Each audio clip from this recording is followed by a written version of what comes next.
Okay, hey folks, how's it going? Quick audio check, just making sure things are running okay.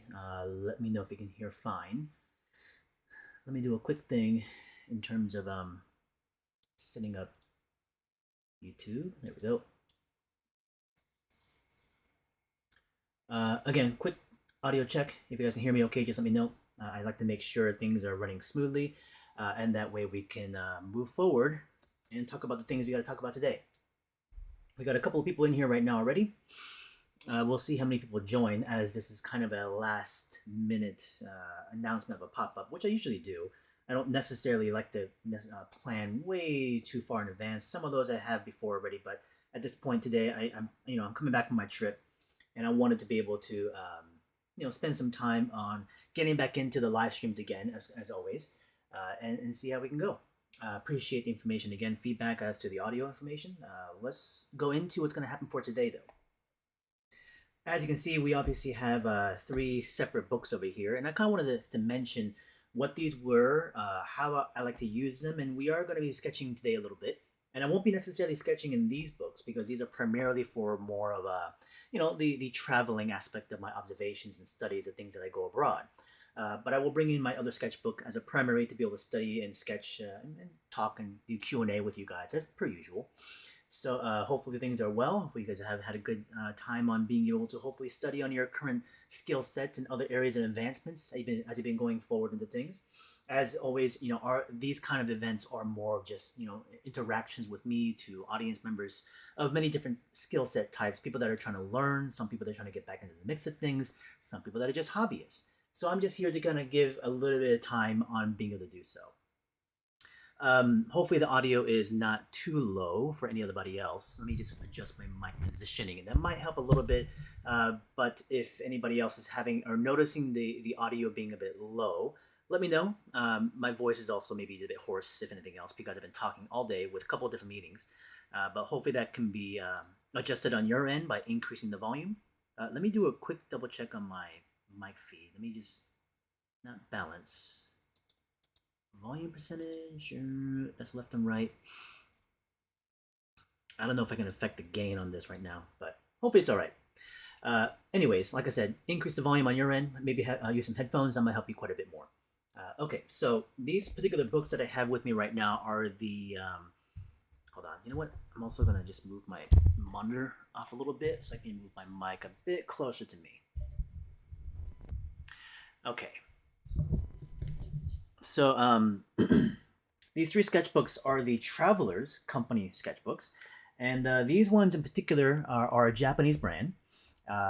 This one over here is the first book that I had gotten many, many years ago. You might even see the original date in this particular book. I don't draw in this one anymore. So what I do usually is that when I travel abroad, I like to carry a journal.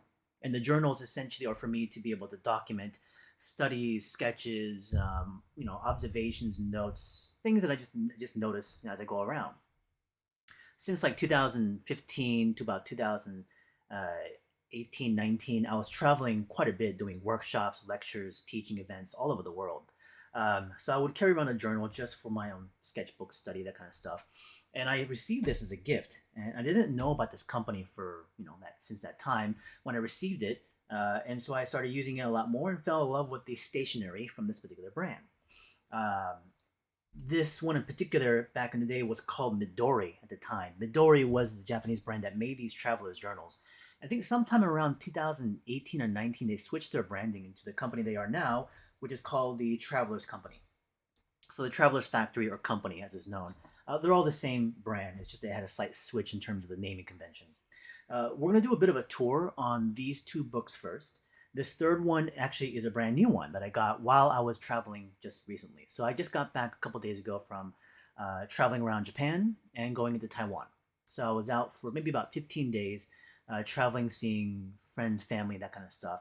I have family who's been living in Tokyo and Japan for a number of years for his work, and I have other people that I was able to interact with and meet up as part of my own personal travels. So having gone there for the first time, it was my first travels to Asia. I've been to Korea when I was very, very young in the late 80s, and I must have been like 10 or 11 years old. So I barely remember those trips, but since then I've never been to Asia and back there. Most of my travels have been around Europe, Been to Australia, New Zealand a couple times. Most of the times I've been Paris to Austria to places like in Denmark and whatnot. So most of those places I'm usually coming back to do a lot of my work with. So this first book, as I open it up, as you can see, this is a leather-bound book. All the traveler's journals are sold with the leather cover with a insert, which is these sketchbook booklets that you can then switch out when you fill them up to be able to replace and use and continue to use for however long you don't want to. Now, for me, the reason why I have 3 of these is because as I fill up 2 of these books, instead of replacing it, I like to archive it. So this is now an archive of the number of years that I've been using it for whatever travels and things that I've done for. And I obviously shelve it and I get a new one. So as I get a new one, I get 2 additional booklets and I fill those in. And this one's actually almost done. This is the most recent one I've been using. This is one I used on my trip to Asia. So this one's close to the last couple pages. So this is why I got a new one while I was traveling in Japan. So this new one has also 2 additional books. And this one is empty. So I wanted to show this one also because it kind of shows you how I initiate these travel journals, essentially. So the first one is just a black leather with a gift from a art center instructor and a friend. This was probably back in 2017, actually, is when I got it. Not 15, 17. Hopefully you guys can see it clear enough. I'll zoom in a bit more if necessary. Let me zoom in just a slight bit amount. So these particular booklets are held with rubber bands. So the leather has a bit of a split right there. So it's got banding that kind of holds the books in place. So you can actually slip them in and slip them out and replace them when you want to. So with these particular booklets, they have different sort of paper types. The one that comes with it is a standard, thin notebook paper, which I'm not a big fan of. So I typically replace it with 1 or 2 type of books. So Traveler's Journal makes one, which is a sketch paper. It's a bit denser, thicker. They're also perforated, so you can actually rip the pages out if you need to for things like, giving away pages or whatever the case is. They also make one which is a watercolor paper. Some people like it, some people don't, mainly because the paper itself pills a little bit. So what that means is when you put a lot of water and pigments like watercolor paints on top of it, with a bit of brushwork, it pills the paper by rolling or peeling the top surface level. So you get this little pill-like effect where you get these little beads of paper within or within the paint, if anything else, and it doesn't feel very nice. And it kind of spreads awkwardly. It's a bit more like hot press paper, if anything else, but I don't mind it as much. The sketchbook paper is actually pretty solid in this one from Traveler's Journal. Then you can get these additional accessories, like kind of like this brown folder page, which is an extra accessory you would purchase separately. So you can get the book separately. You would obviously get the binder separately. You'd also get these kind of clips and tapes and stickers and these kind of inserts, all as different accessory available from Traveler's Journal. Couple questions over here if I get them. Soul Archive is saying it must have been an inspiration overload in Japan, such as a unique atmosphere, so many cool things to sketch, and absolutely both there and Taiwan. The experiences of being in Asia, especially in those 2 countries, are very contrasting from each other in terms of the environment, the people, the culture, of course, food, obviously, and they're very, very unique in that sense, and both fantastic and beautiful because of it. So this first book is 2017, and usually these kind of books contain a lot of observations, things that I would see, things that I would interact with, things that I notice. A lot of times they're also just drawings from the imagination. Other times they're also just boredom. Sometimes, if I'm traveling somewhere on a plane or a train, I'm sitting there, it's like, I'm not going to be able to see anything because things are moving along fast or there's nothing to really observe. And so I can either draw from the imagination or I would just doodle, just doodle stuff that I think is kind of interesting ideas. So this first book or first page kind of shows you studies from things that I observe at a saloon. I was at a bar over here. It's called the White Horse Saloon. So these are the little architectural elements that I noticed within the facade or the molding or the pillar works. And so I would jot these kind of information down, wordplay. These are like plants and insects. I would go around to different places. This is at the Getty in 2017. I love to gather things like postcards, business cards, different places I would go to and collect them. I like to collect them because of memory of where I've been, but also because it's a reminder to be able to go back there at some point. So these are some additional sketches at the Getty Museum. So most of them would be still pen work. I don't typically use pencil for these kind of journals, mainly because it already does smudge quite a bit, because when I'm carrying this stuff in hand, it's constantly being put into the bag, taken out. So there's a lot of rubbing back and forth like this. So if I use, let's say, like graphite pencils, you would get a lot of smudging. So I wouldn't necessarily find that very appealing unless I'm going to spray it and kind of secure it and to the page, which I'm not going to carry on a can of fixative, right? So pen is more ideal in the situation where it's going to have a little bit less of this kind of smudging effect and imprinting of the other page. Certain pens can very much give you that effect. So things like brush pens, specifically like this particular brush pen I just got recently. This is a pocket brush pen made by Kuretake. This particular ink is very pigment heavy, so if I draw with it and I close it and it rubs around, the ink will start to, not because it's wet, but because of the pigment being very dense, start to kind of smudge onto the paper. So certain brush pens won't do it. Felt tip pens obviously will be perfectly fine, no smudging. Ballpoint pens are usually okay, unless they're very oily or you kind of close it right immediately after you draw. But these are mostly fountain pen ink. So the kind of fountain pen ink that I'll be using, I have one right here, which I've been using recently. This is the Pilot ink. This is more water soluble. Then of course I have that platinum carbon, this one here. So this one is carbon ink and it doesn't smudge. It's actually very, very secure, quite permanent onto the page when it dries up. So those two particular inks I like quite using a lot when it comes to the fountain pen stuff. So some of these observations, like I said, this is another study. This is from the fountains. This is a Giovanni Battista Laocoon. Oh, this is at the Getty. I'm sorry, at the Getty. Again, more just gathering of things, stickers and whatnot, pouches. This is literally just birchwood that I picked up at the gardens, and I just drawn it. So I clipped it in there. This is from many years ago. You start to see all that stuff kind of falling off of it. Concepts, ideas, just explorations. This is the tortoise in the hare, playing chess. Just weird, crazy concepts, ideas, thoughts. So this is 2017. I don't know why I was drawing a sloth. Again, stuff that I would see at museums or referencing. Then, of course, it goes back and flips into things that I would also, travel towards.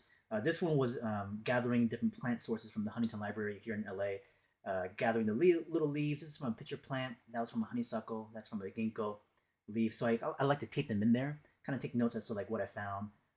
These are studies of actual breakdowns of like kind of pipes I was also looking at. I like to smoke pipes. This was from insect studies, but then a lot of just observations, just notes. So I don't always just draw per se. I like to like write down information of thoughts as an actual journal, obviously. This is at a museum live drawing. Not a museum, sorry, restaurant. More insect studies. This is at the bug fair that happens in LA. This was in the 2017 year where I went to the bug fair in Los Angeles Natural History Museum. And they have a lot of like insects and bug displays and whatnot. I'll go sketch and draw live. So I'm typically normally holding the book like this in my hand, and I would just sketch standing up. Stamps, stickers, business cards. This is from Big Bugs, where they produce mounted bug displays. More business cards. So this is my 2017 trip to Australia, then to New Zealand. And I was going to Adelaide. This was in June, and I went to Wellington right after that. I went to Adelaide, then Sydney from there. So that particular trip was for me to do a workshop at the Concept Design Workshop, CDW, yeah, in Australia. Actually, this was additional notes about my trips to doing insect form studies. And I went to a workshop to learn how to actually mount things like arachnids. So tarantulas, scorpions, and stuff like that. They would show you how you gut it and take out the inner parts and stuff it with cotton and mount it on a board with foam with pins. So I jot down all the notes as to like how you would actually do it. This is early concepts of the blacksmith that were happening. So yeah, these card holders are little additional accessories that you can purchase and buy. I actually have give me 1 second. So this particular tin case has some of the accessories that I normally purchase. And I just store them in here. I keep them at the house. So things like we have just rubber bands. We have stickers. I have washi tapes. And these I can buy separately. These are photo corners, decorative photo corners. And so they're for albums and stuff like that. And you can buy them as sticker sheets like this. So I take a sheet of this and put them in the journal and travel with me. And so I would take the business card and stick it at the corner here, peel it off, and put them into the book.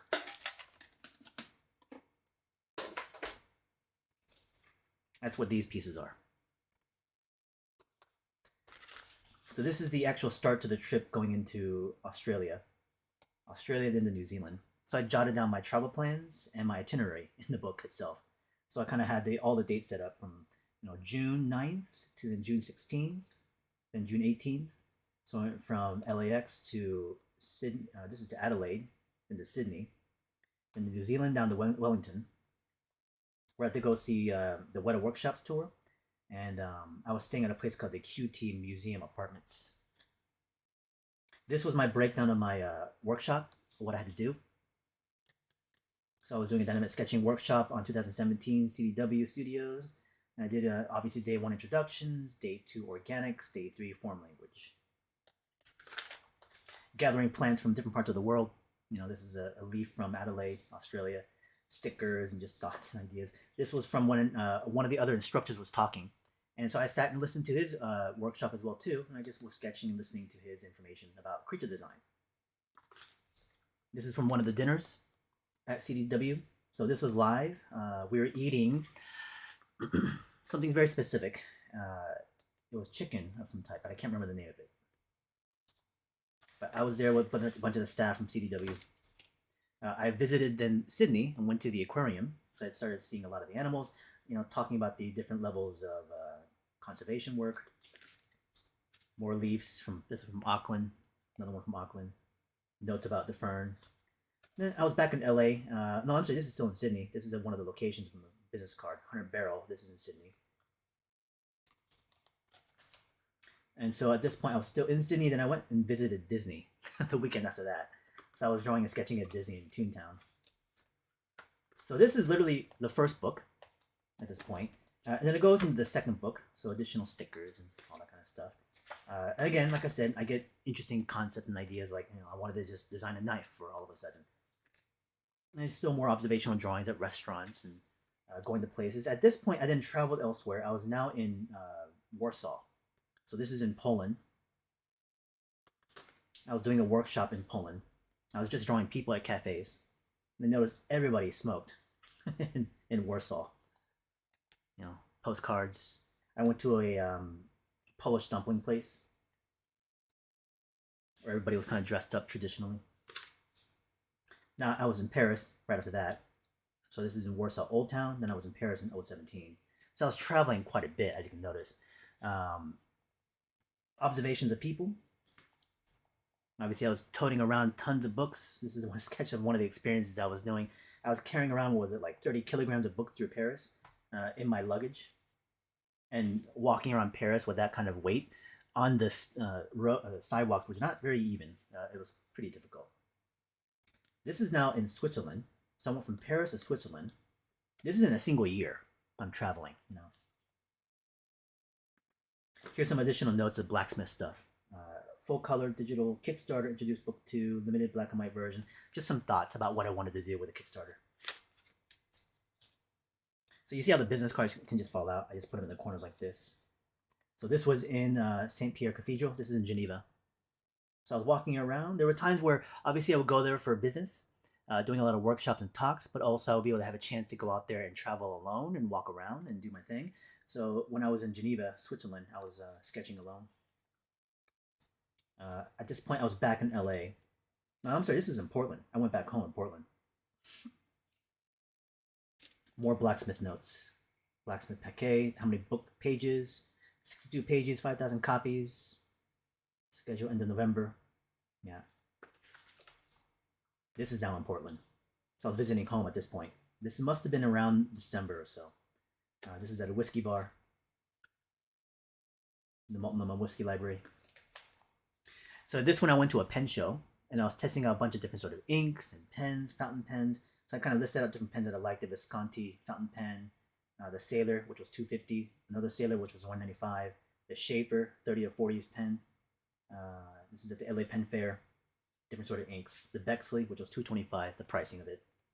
So I was testing out a bunch of them, seeing which one I wanted. Went to another place for visiting. This is in Beverly Hills. This is at like a luncheon place. And then just more observations, things that I see, things in my mind. Miss Monster, if you guys don't know who that is, awesome designer. What's up, Manny? How's it going, man? Just stuff that I like. I also just collect. I collect things everywhere, from prints to postcards and things that I observe and I notice. Here's a little insert. This is when I was in Graz. So this is April. This must have been 2018 now. 2018, I was in Austria. I was in Graz, then Vienna. This is the place I was staying at in Graz. A little sketch of the town. From there, I went to Croatia, Split. This is June 23rd, 2018. Gathering little leaves again. Observations of people. This is actually an Italian. What would be the description for them? I guess delicatessen is what it is, and this is a guy who actually was cutting a lot of meat, and he has a storefront here in Pasadena in LA, very famous sandwich shop. So if you guys in the LA area, you want a really good Italian sandwich, just ham and cheese, you go to this place called Roma in Pasadena, and there's this old man who's been there for God knows how long, and he's still there now. He must be in his like early 90s, and he just sits there in a chair sleeping all day, but he used to cut all the meat. It's a really cool guy. This is Moses. This was one of the drivers that we had in Kenya when I was there. This is still in Austria. These are just different postcards and business cards I had picked up. Observations. This is Yellowstone. Birds that I saw. This is in zoo. Zoo. This was in Solvang. I like going to antique shops, places I went to, things that I saw, sculptures, little watches. At the end of 2020, so the last couple of pages, I didn't touch the book for a while because I wasn't traveling, once 2020 hit as much. So I kind of finished it up in 2020 on this last couple of pages where I went to an emu farm. So I gathered an emu feather and I drew one of the heads of those things. And that's how this book particularly finished up. And you'll see a lot of just stuff hanging off of it. Here's my alumni badge from Art Center. And this is my rubber band that closes it up. And what's funny about this is that I have a little booklet right here as well too. And this one opens up. And there's a little mini book in that one. So there's a book within a book dangling off the hang of that one. So there's a little mini book that has some pages in it. I have a sketching of an insect in there. That's pretty funny. I don't know where I got this, and I haven't found them again. So I had that one. This one I got in Austria. This one was from Japan. This one I got in Switzerland. So little, keepsakes, collectibles, charms, essentially. So that one finished up in 2020. This one is the current book I'm on right now. So I started this one in 2020-ish, 21 probably, and I'm going into finishing it now in 23. So some of these books last about a year or two because it's all determined upon, how many locations I go to, right? I used to travel quite a bit, so I was taking a lot of notes, but recently I've been able to travel again. What's cool about this one is I have a couple additional different charms and also hang accessories. So this one is a little kind of hook piece that goes into the cover. And so I store my pens on this one. So this one has a ballpoint pen. And one pen here that I found in Japan recently that I liked quite a bit. I thought it was a makeup tool, but this is made by Kurotake, and this is a brush pen. I'll talk about this one a little bit later on today. So let's get stored right there. So I have stickers and also patches in here as well too. Another insert that I bought, and this one actually has a nice sleeve, so I store a lot of things. So people asked about, some of the corners for the business cards, and so this is where I kind of keep them. So I have things like stickers in here. These are the corner sheets. Additional stickers and patches. Things I just collect. I don't know why, random samurai stickers. So these I just kind of pull out once in a while and, use them when I want to. That's the great thing about the Traveler's Journal. It's just so adaptable and multi-purposeful. It's a sketchbook, but it's a journal, and it's where I collect all my business cards. And it's for multi-purpose use. So this is, again, start in 2020. first sketch we went to. This is in Solvang, 2020. I went back there. I like the place because it's a kind of vacation town that I go to. Wine tasting, relaxing, that kind of stuff. This is in Sedona, 21. So this is at the end of 20 and at beginning of 21. So this must have been December, January, or at the time. This is Aaron Blaze and his crew in Yellowstone in 21. I don't think there's anything in these patches. Yes, Beef Boss. These are from the Travelers Company. So just, again, more observations. These are wild Mustangs in Utah. Just ideas, imagination. I love drawing creatures. More observations of stuff. Sage from Utah. These were some pottery patterning from, a certain kind of historical museum locations. This is in Utah, Colorado area. It's a petroglyph kind of signals. This is a sculpture, not a sculpture, I'm sorry, a pottery thing that we saw. More people observation. This is now, I was in Carnegie in Pittsburgh. This is at the Utah Hell's Backbone. Now I was doing a lot more of a kind of a domestic local traveling, doing a lot more outdoor stuff, going to places like Yellowstone, Utah, Wyoming, Montana, Arizona. So this is a desert museum, seeing a big cat out there. This is a Kiva. This is a cafe though, in Utah. Then we went to a miniature museum. This was also in Arizona. This is actually the start of my the Japan trip. So there's a big chunk missing because in 21 to about 23, I wasn't really traveling internationally as much. So I didn't end up using this book for some of the domestic travel because then I would just carry my normal sketchbook at that point, and I wasn't documenting as much as I could. So once I started to go into more traveling internationally, so this particular trip was one of the bigger ones. Going to Japan and Taiwan is where I started this book back up again. This is actually the first page for this recent trip in April. So I was gathering more just like, leaves and flowers, some of the meals that I eat, places that I go to, things that I saw, things that caught my attention. So these are all the recent things here. This is having a beer, feeling the breeze. This is April 12th, 23. Some of the leaves that I saw, painted. Sakura flowers. Most of these leaf structures I'm just picking up on the ground, so they're fallen leaves or kind of broken, and I'll pick them up. This is a GBL store, the Ghibli store. Again, more stickers.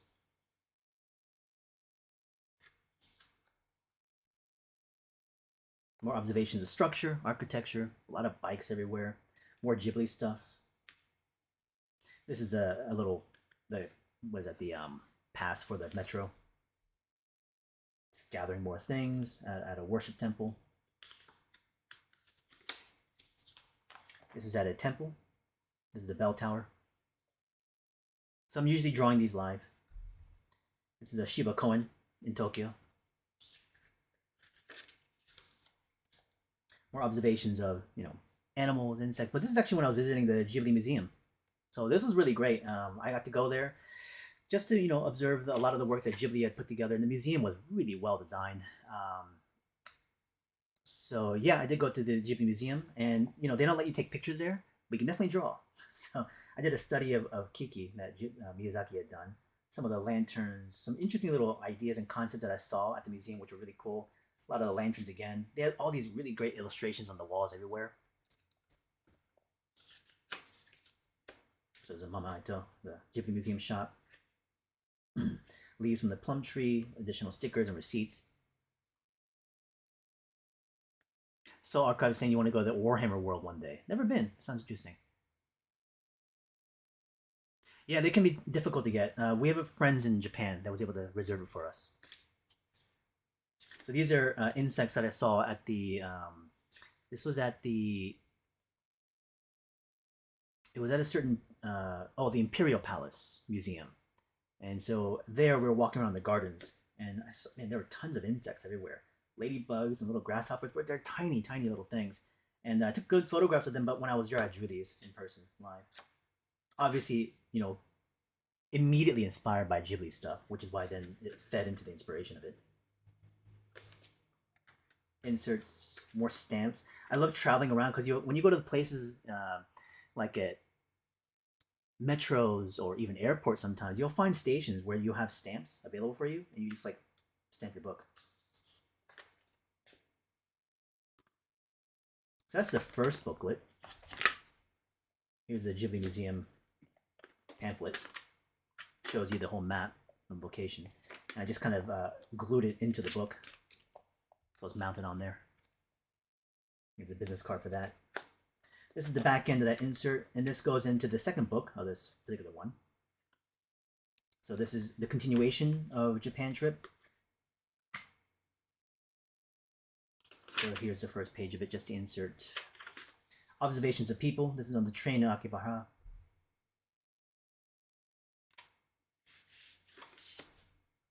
This is people in cafes. These are usually quick sketches, less than 5 minutes, brush pen. You know, people are standing, sitting, talking, so you only have a few minutes anyways to sketch them before they move. More cafe sketching. Very interesting people. I noticed the fashion was quite amazing in people in Japan. They know how to dress. This is at the National Palace Museum in Taiwan.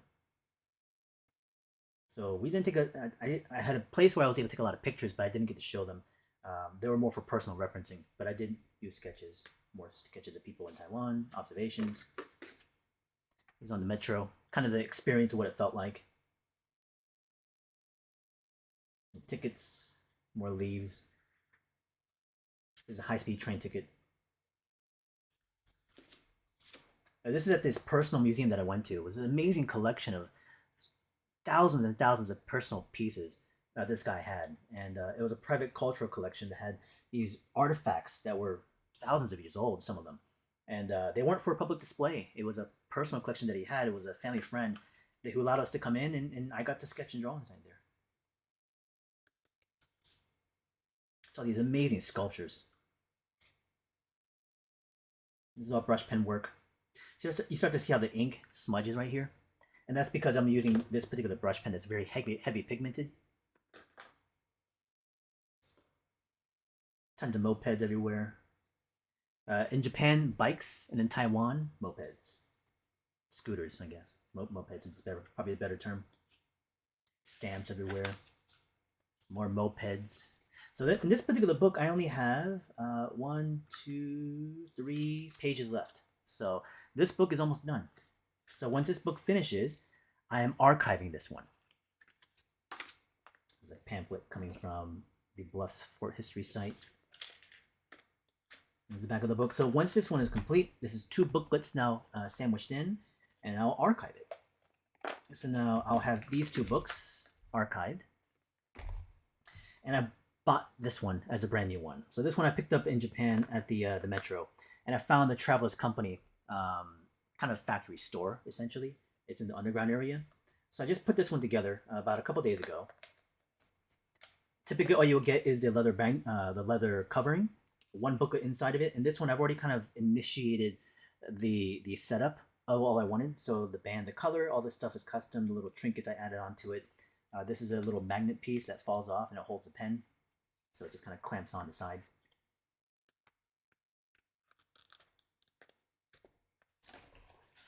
I glued in the Ghibli patch in there. Stickers of Taiwanese beer. Taiwanese beer is pretty good, actually. Light, easy to drink.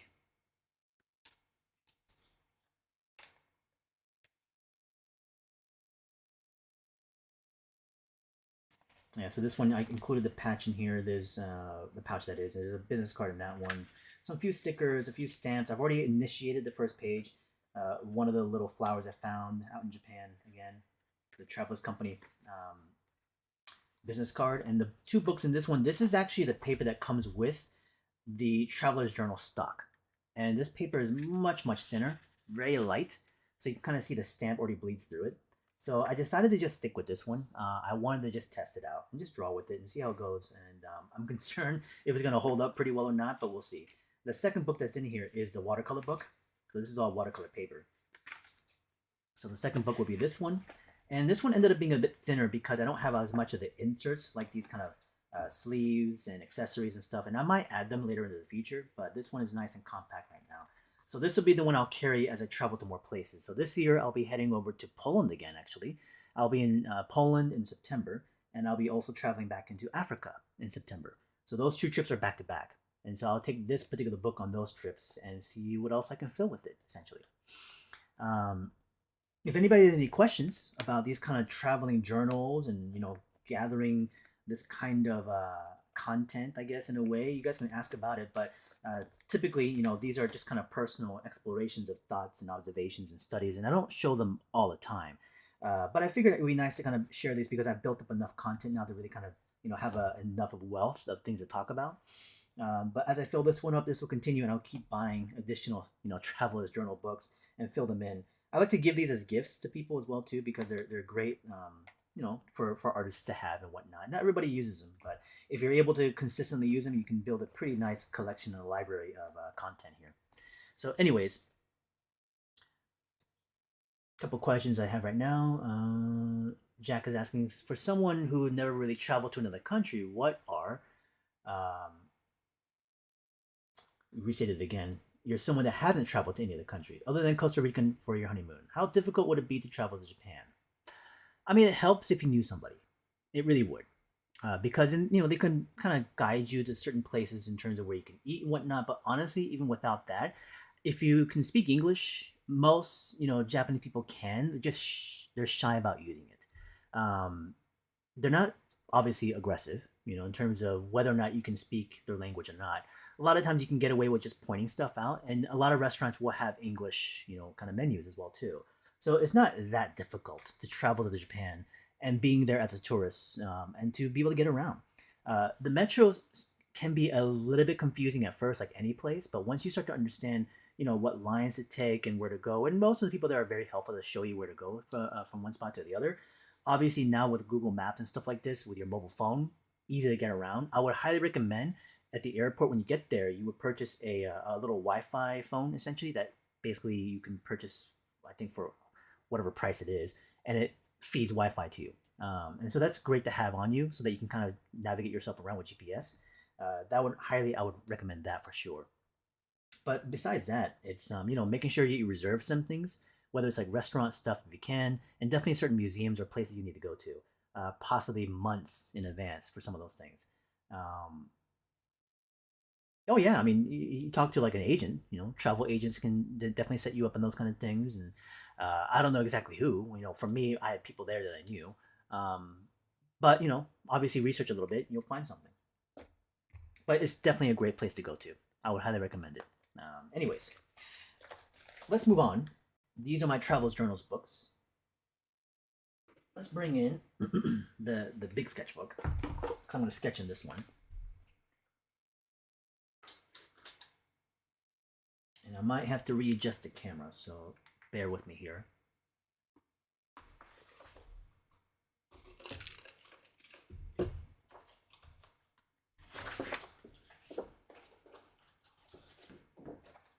This is the most recent one I just done.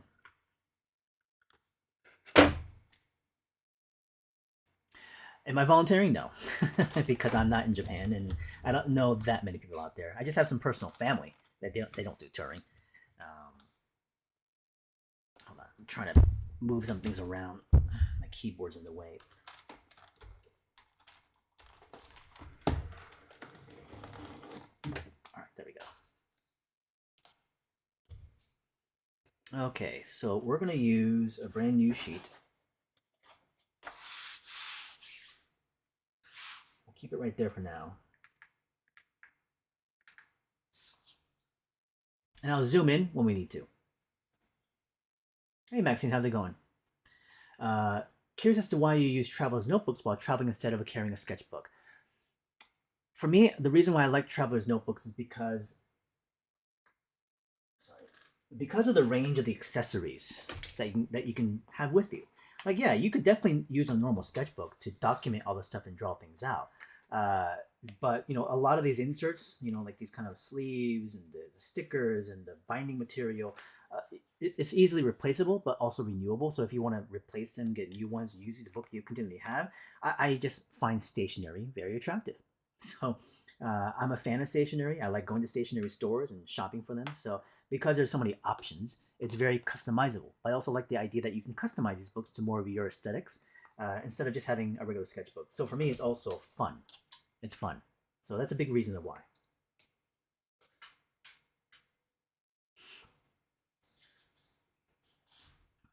Well, there you go. Maybe you have someone out there for something like that, Jack. So, Soul Archive is asking, when I'm doing life art sketching, I'm assuming you're talking about observational drawing. Would you say it's different muscle set than regular referencing sketching? Capturing somebody or something before they move is tricky. It is tricky. It's not necessarily different in terms of muscle set. It's different in terms of mindset of what you're trying to achieve and the intentions of what you're trying to go for. So, of course, taking a lot of classes that can discuss this about the idea of actually studying from references to photographs to observational drawing that is stationary, things like museum kind of stuff, to then observational drawings from life. And from life, it can be two different types. It could be a model set up for you, or it could be people in everyday world. Um, in that sense, the change does have to happen based on your intention, but also the mindset of what you're trying to achieve. The muscle memory will adapt based on your mentality of what you're trying to go for, right? So it is different though, for sure, because I mean, baseline, the simplest thing to explain is the fact that in observation of life drawing of people or animals that are moving, you don't have the time to capture all the information that you're trying to go for. I'll even state it like this simply. For me, when I draw from life of people, I mean, this is from imagination. Okay, so from the imagination, I can spend the time first thinking about the process of, well, what I want to do, right? So I'm developing the concept, the ideas, the stories. I don't have a direct picture of this in my head, but I'm coming up with themes, subject matter, things I like to invest in, and what I want to sketch and draw in this very moment. And I choose those things in my head. As I choose, I'm able to adapt and work through it and take the time to be able to draw this illustration out. But in the kind of sketches that we're talking about in drawing from everyday life, it's very much immediate response. It's reactionary based things. I see that thing, I want to draw it, and I got to draw it real fast. But speed is not really the answer per se. It's also very much the idea of decision making. What I choose to draw and what I choose not to draw. So that takes a little bit more discipline and definitely tons of practice. What I also can say about this is that a sketch and a drawing from life and observation is not necessarily you trying to be a camera. Basically, just visualize that in that way. When you're a camera, let's say we're trying to react in the same way as taking a photograph. When you sketch something, you see it, you're trying to draw it one to one, right? I see that person dressed in that way, posed in that way, and I want to draw them exactly as I see them. But that's not going to happen because you might have literally 5 minutes. Less than that, maybe a few seconds. That person might just walk off.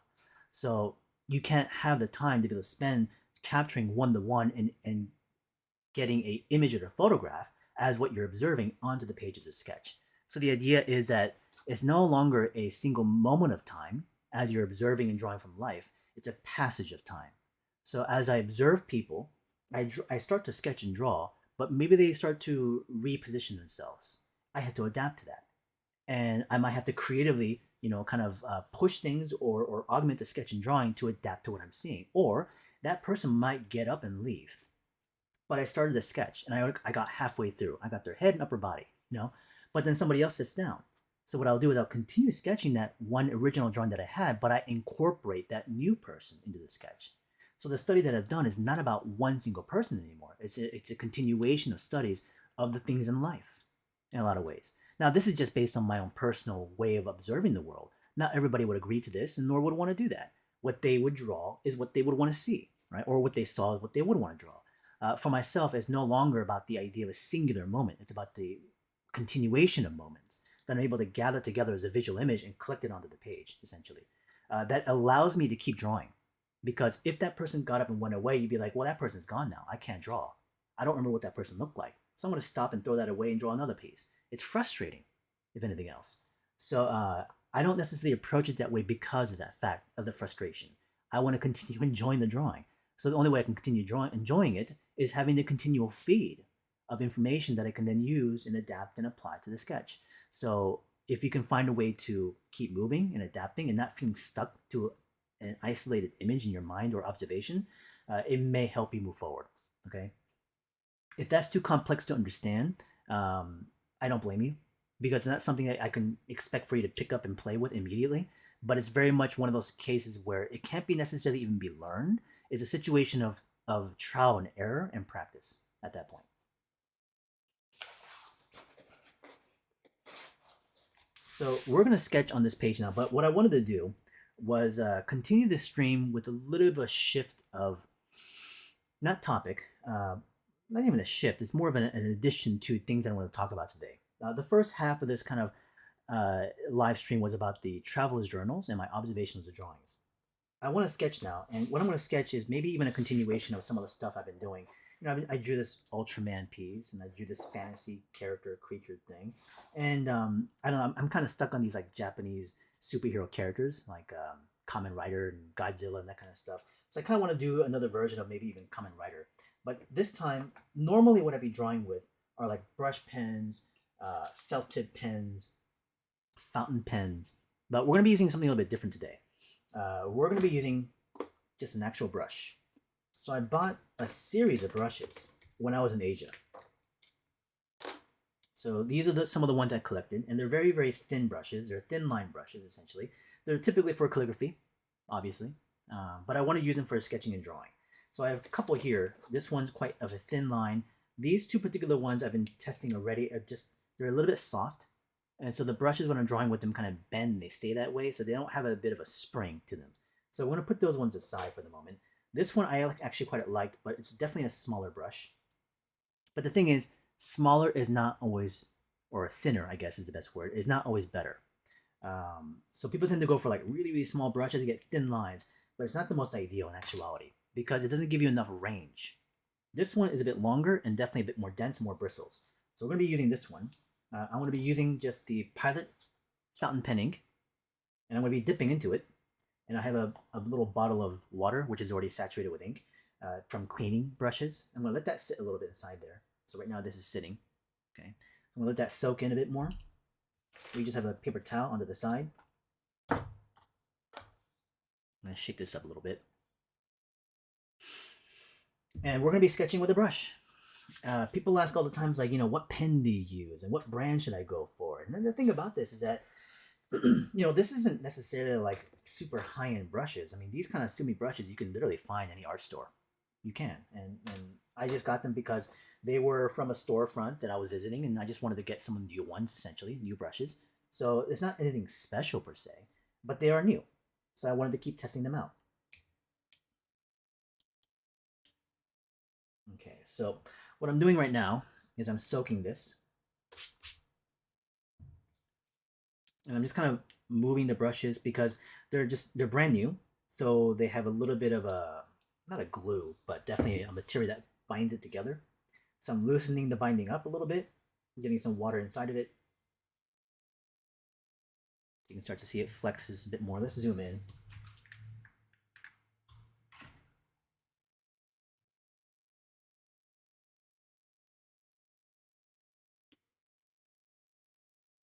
Just getting more water saturated into it all the way through. So I'm testing right now is also the spring.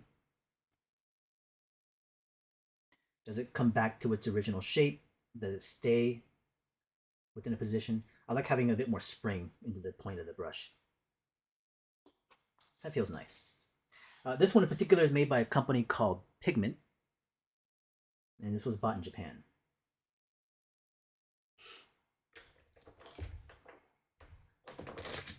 If you want something that is similar to this kind of brush, thin line, I have two here that I would recommend. One is this one. I posted about this on my Instagram just recently. This is made by a company called Acacia Corporations, called Thin Line, made by Sumiro. I think Acacia is the actual company name. It's called Thin Line Pens. This is an actual brush. Very thin, very nice. The ink in this, when it dries out, is waterproof. Very, very cool. The other one was this one here. I don't know what this is called. It's in Japanese.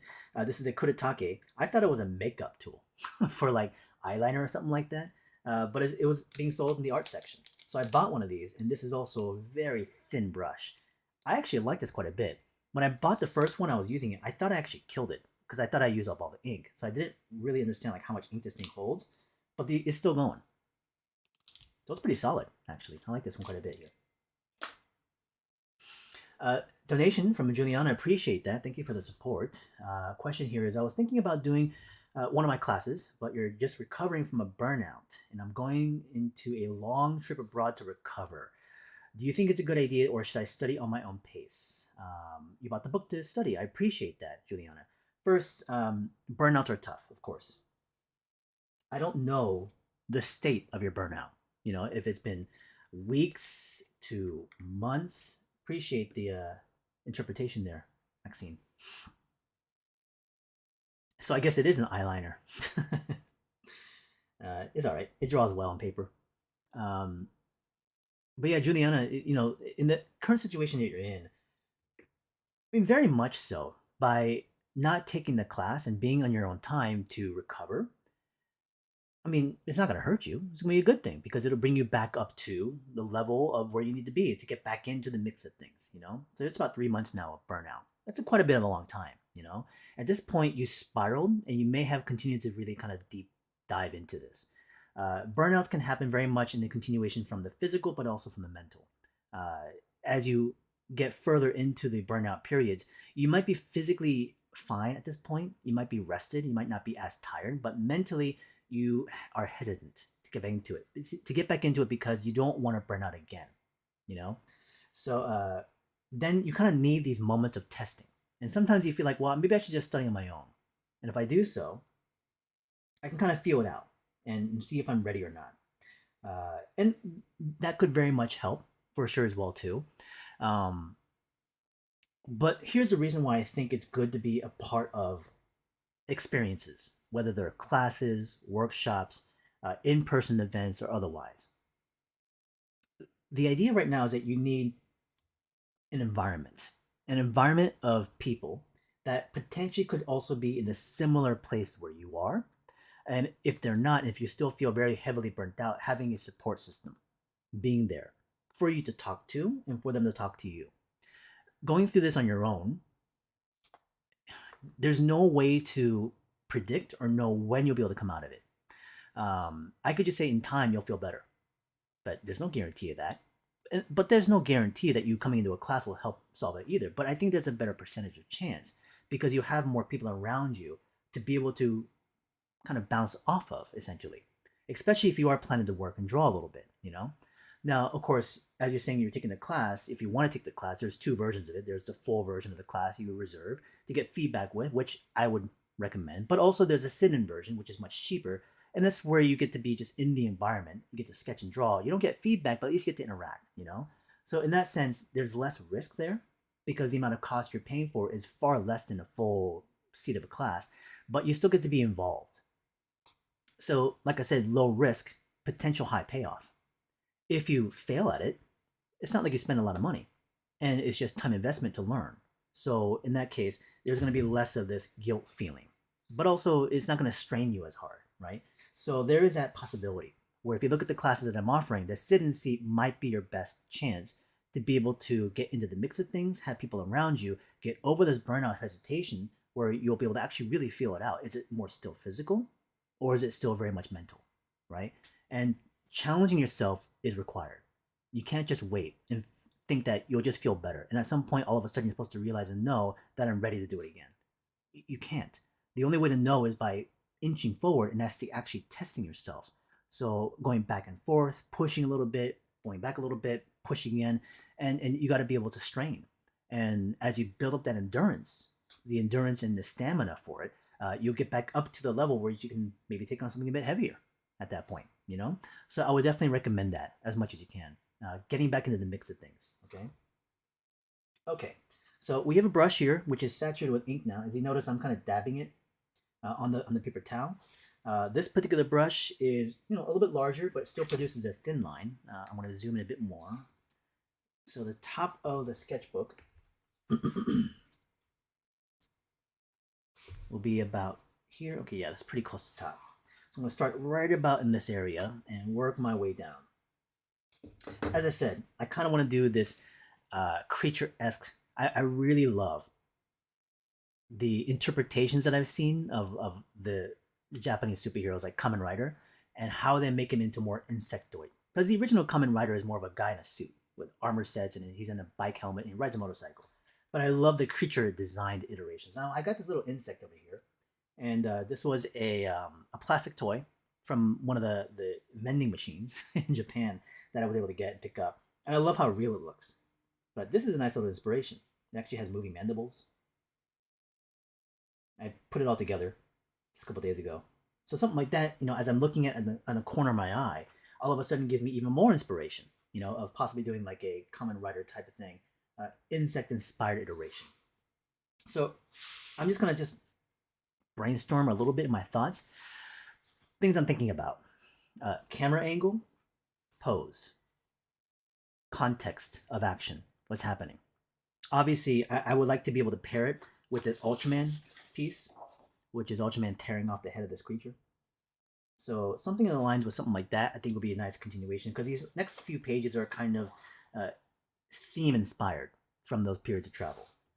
So I want to have them faces to the left because the other characters are facing to the right, and it'll be maybe at a slight up angle because the other characters are at a bit of a down angle. So I like to contrast and alternate things here and there. So I'll definitely get to your question in just a moment. Thank you for the donation, by the way. Juliana is saying, does the sit-in seat have the classes recorded? Yes. So whether you're sit-in seat or full seat, you get access to the recordings regardless of it. The only difference between the two seats is that you don't get feedback if you're sit-in. And so is with the donation, $10. Appreciate that. It's really, really great. Streams will help you rejuvenate your art drive. Community is so helpful to keep the old coconut churning. Absolutely. So it's one of those situations like even like with here, these live streams that I'm giving you guys, it's an opportunity for you guys to even connect with each other, possibly. Maybe you can share, what you guys are doing and what classes you've taken. And if people have taken my classes before, people like Chroma here or Maxine can definitely share potential experiences. Definitely speak with each other. Okay, so we're going to do a slight up angle. And notice that my hand is, I'm trying to get closer to the brush, and I don't do that. Okay, so when you use brushes and pens, hold it just a bit further back. Now, I'm watching up my grip because I want to grip a little bit tighter to get that control because this is the first line I'm making. But I got to loosen up, okay? Got to loosen up, pull away from it. Just imagine what it is you're trying to achieve. I'm trying to achieve this sense of this kind of more of a what's the best word here? A confident looking character. Very kind of triangular composition where he's standing above all these creatures and he's holding them off to the side. So we're looking up at him a little bit. And this is my interpretation of the character, so I can do whatever I want with them. So I'm going to start with the top of the head. You know what? I'm not going to do that. I'm going to start with the chest area. I'm going to use a mix of water a little bit because the ink that I'm using is a bit thick. So here's the first mark coming in.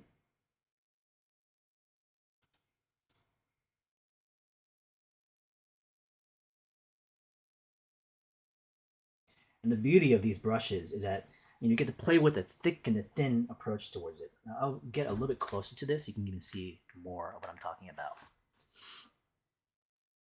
So this is a sternum area. I'm going to go into the lats.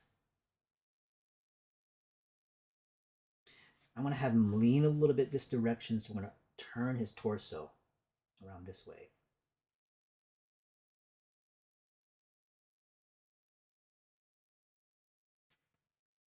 And he'll be bringing his leg down this direction. Let's see where to go. Let's add a few more details here first. Some of the segmentation, exoskeleton. Here's where the shoulder's going to go up here. And his arm's going to come towards the camera. He's going to be holding these creatures in arm. Ooh, I had an idea. He's going to have the outstretched arms over this way, and his leg is going to be kicking into the head of the creature.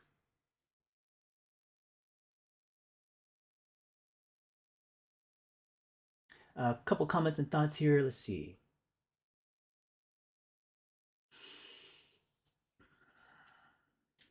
Maxine, appreciate the support in the chat. Thank you so much. Oh, so you're taking dynamic sketching in the new Masters Academy, Juliana. Who is that with? Is that with Charles?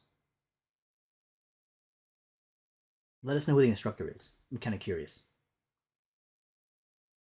With New Masters Academy, it's only tutorial videos, and I think they do offer the feedback section, but I don't know how good it is. Trust me, feedback makes a big difference.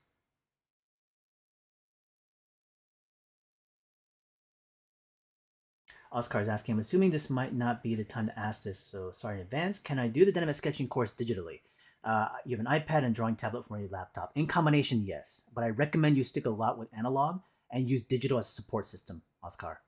So I would still recommend you push to the analog.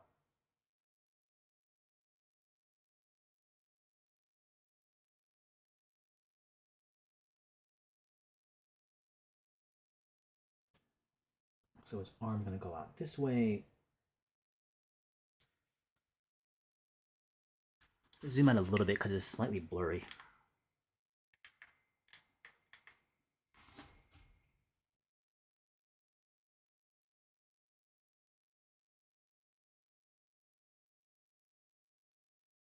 Great thing about the brush like this is it holds a lot of ink.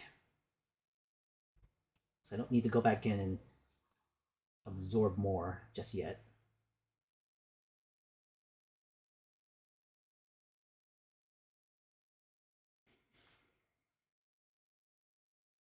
This leg will come forward.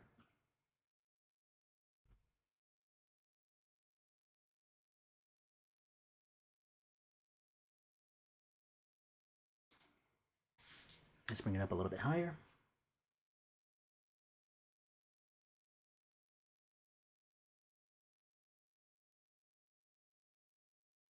And we'll fill in some of the details in between later on.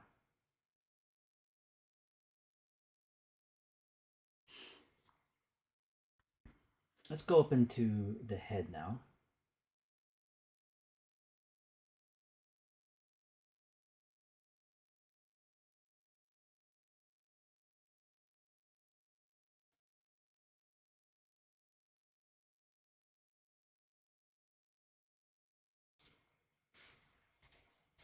Sorry, I'm just looking at the thumbnail, making sure I'm in frame. He's got those crazy antennas top of his head.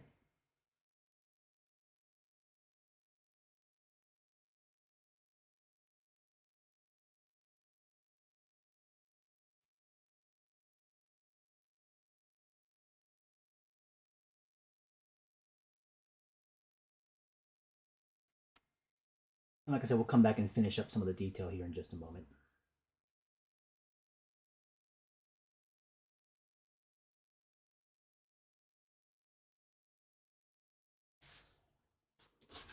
Zoom in a bit more.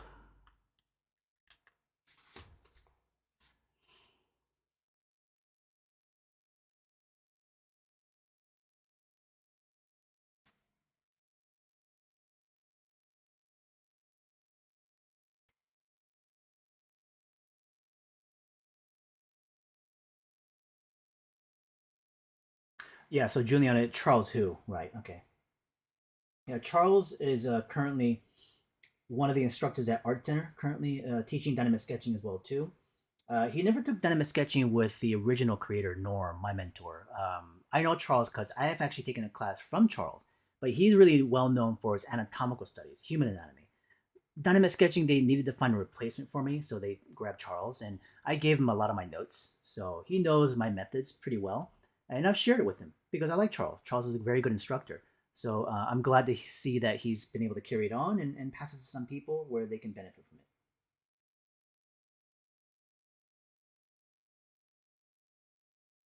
But again, I'm not fully confident in the new Masters Academy setup.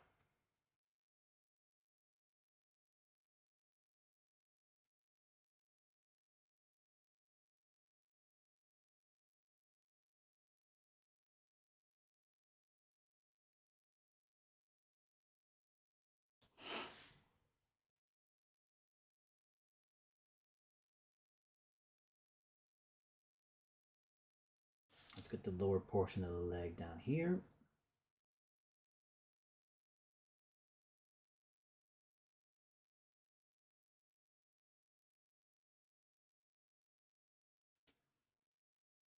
As this hand is grabbing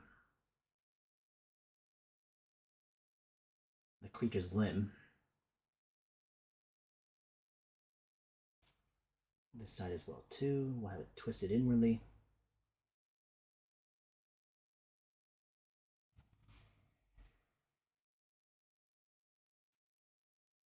And he'll be stretched out and pulling.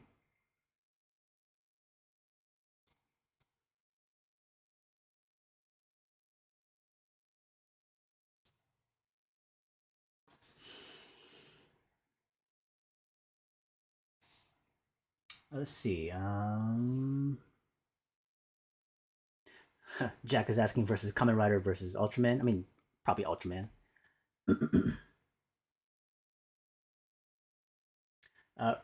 Reese is asking, how often do I run the different programs besides figure drawing and dynamic sketching? You unfortunately can't do the creature design due to financial constraints. Hopefully catch you next time. Well, typically I bring back dynamic sketching and the figure drawing all the time. The creature design development is the one that will rotate with different classes.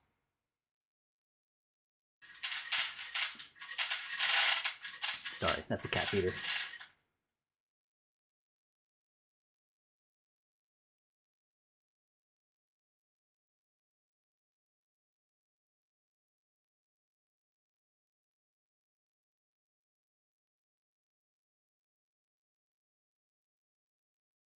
And sorry if I've missed a question or comment or thought. If anybody has questions that they asked that I didn't get to, just ask again, and I'll try my best to respond to it.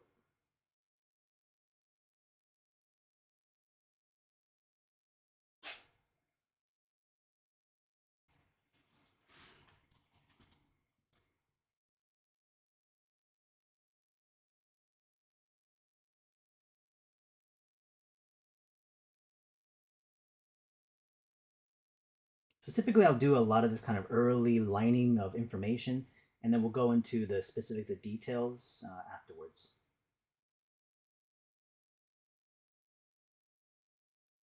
Being still kind of abstract, gestural to a degree. And this is where he'll tear.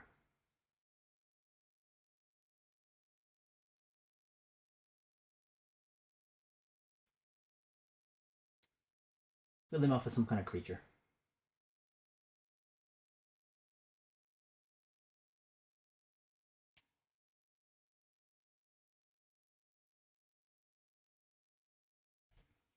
Oh yeah, Jet's pretty awesome as well too. And again, this is my interpretation of this particular character, and it's not set off of a certain design or a look. I like creating my own interpretations of things.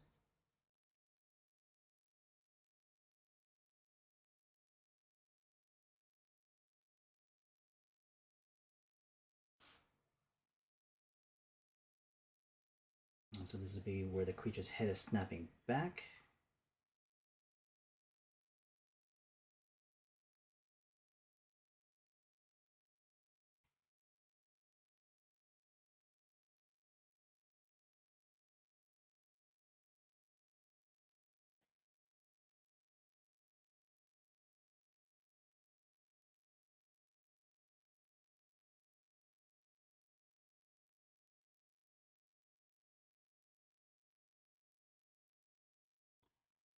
Sorry, you can't see it. You zoom out a bit more. There we go.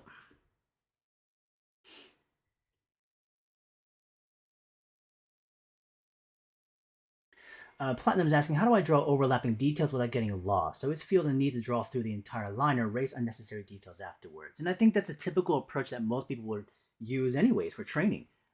Obviously, I would do a lot of that because we would pencil line things first, trying to figure out where things go as it overlaps, and then we would line it with ink and erase the underlay pencil away from that. And there's nothing wrong with that approach. I've done that for a countless number of years as a student and as a young illustrator.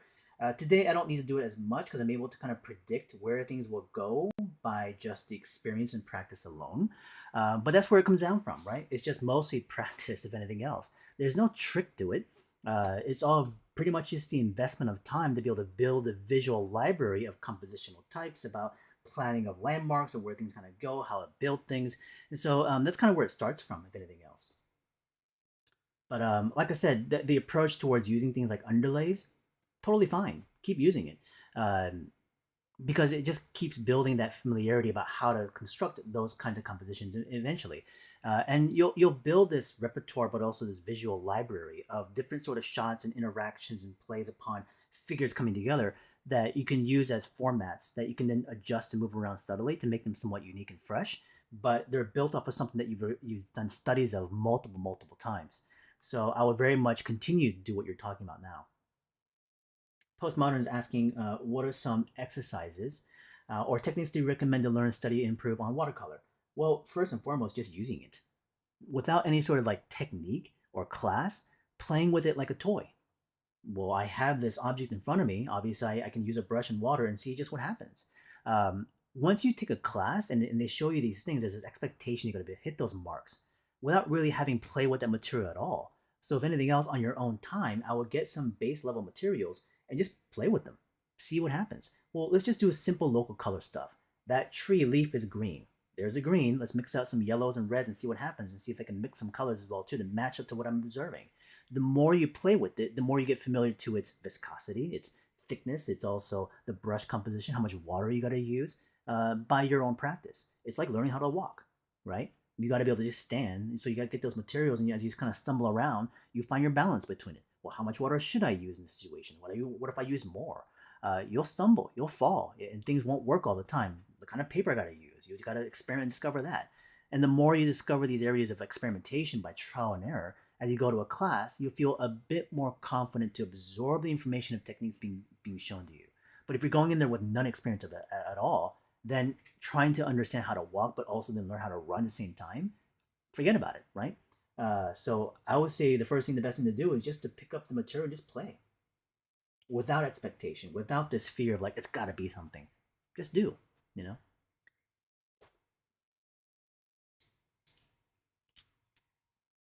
Lou was asking, I see you moving around the image, adding lines instead of growing from a single point. Is that from experience? You know what you're doing, or is that a technique being employed here? No technique. It's based on experience and based on more visual interest starts to pop up for me.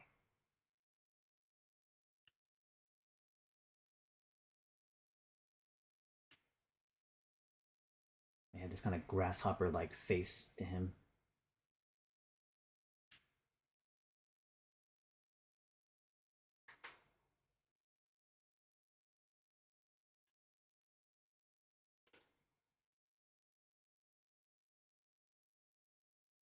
But hopefully that makes sense about the watercolor, because then that only not only applies to watercolor, but applies to every art medium, but then also art concepts. Things like anatomy, things like proportion. You think that I need to find a technique to be able to help me solve these things. It definitely helps in being able to become more confident and a lot more sure-footed about the tool. But just beginning to play with them based on your own observation, well, you understand what the concept, what anatomy is supposed to be. It's about the physiology and the compositions of the biological structures that we have, from humans to animals. We understand bone, we understand muscle. What do those things actually do? Read about them, research them, look them on your own. And as you pick up on small little tidbits of information, you get used to what you're seeing, and then you go into the formatted iteration, right?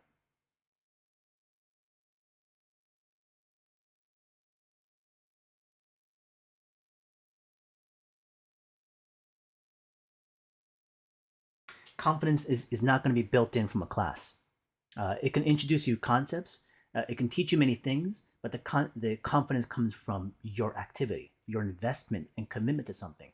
It can be built from a class if you invest in that way, but it's better for you to have a little bit of sense of sure-footedness about what you're able to absorb and understand from things, even if it's somewhat limited, to then come into a class to be able to build that even and nurture it a lot more. But if you're coming in cold with absolutely nothing, um, again, an instructor will do their best to be able to nurture and grow you. Because it's still so early, it becomes difficult to understand even just the notions of the terminology, the things that they're talking about. So because of it, it builds a lot of frustration about not understanding what that person's even saying. But if you're able to kind of read through some books, watch some tutorials, go through some videos and stuff like that, talk to other people, work with some friends, these kind of like back and forth start to happen, and you're able to then start to pick up on some of that play. You start to understand the rules by literally just doing it. All right, a lot of the base elements are now starting to come into shape. Let's put the creature's leg this way.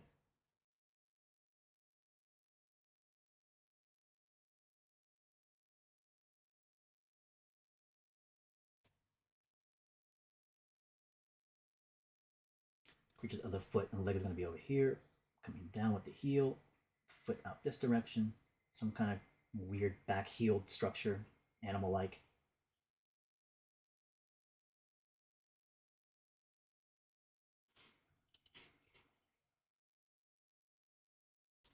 Just getting a feel of it, a sense of what's going on. Are there things I would adjust on this one if I was doing it again? Absolutely. I'd probably put the camera more lower, making it more foreshortened. I would like to extend his lower body even more. But with what I have, I think it's fine. These are just ideas of things that I'm now starting to think about. If I did it again, what I would adjust and change. But it doesn't make me want to say, like, oh, I got to start over now. No, I still like where this is going because as I continue, I keep learning more about what I want to do again afterwards. Because I'll just draw the character again because I find it very fun. It's not to replace this, it's to be able to add more experience, more information that I can pull from. This experience is going to give me a lot to be able to play into the next one. And the next one is not supposed to be better, it's supposed to be more new information, right? So it's an ongoing series of experiences, not about the outcome of what it has to be. Yeah, if you're seeing a cat walking around, it's my cat Piper. She's old. She's about 11 or 12. For a Scottish fold, that's pretty old. I think average lifespan is like 11 or 12 actually. So she's starting to reach her twilight zone years. I can kind of tell already. Her body is starting to get a bit weaker. She's getting thinner. You can feel the boniness of her. Even though she eats regularly, she's not maintaining the weight because she sleeps all day. So she's not moving as much, not really activating a lot of the muscles. So it's going to atrophy, you know. But she's old. I got her when she was 8 months. Now I'm starting to go into some of the nitty gritty kind of details. And at this point, we can zoom in more. Let's go into this area of the head. Right up on that.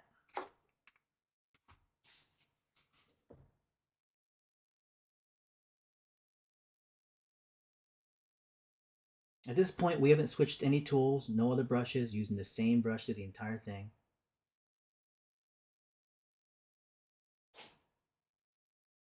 And that's her sneezing all the time. Because she has a very tight nasal area because of her nose being very flat. So she has trouble breathing sometimes. She's got to clear it.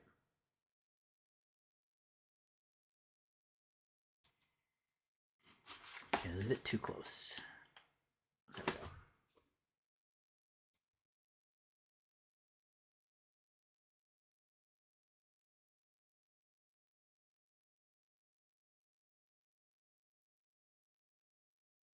Well, the brush feels good.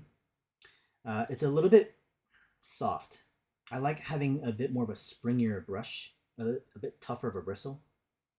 But for these kind of sumi brushes, it's pretty typical to have something a bit more flexible this way. Um, it produces a very nice thin line, but when I'm trying to compress it and push it into a thicker line or something a bit darker, it folds and buckles very easily. So it's nice, but yeah, it's not bad. But I'm also looking for something very specific of a tool reaction here in this situation. So let's try that something here. Let me just rinse this off a little bit. Oops. Splattering ink everywhere. I wanted to use this one, the lining brush. So this is made out of Kuretake. This is that eyeliner. This is also a very thin brush. But this one's a little bit snappier. So this one's going to give me the control, but also when I'm pushing on it, it has a bit more tension to the brush, which is what I like.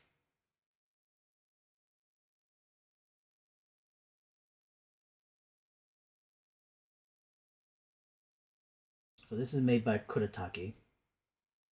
And I can, give it a lot of pressure, spread the brush out, and you get this kind of nice drag and dry brush look to it.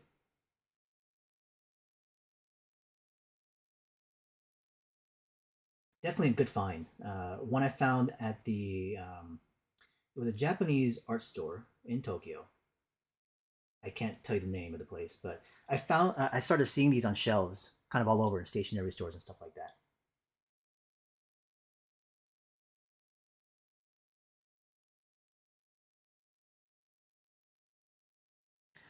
Slow was asking about the sketchbook name. This particular book, unfortunately, you will not be able to buy.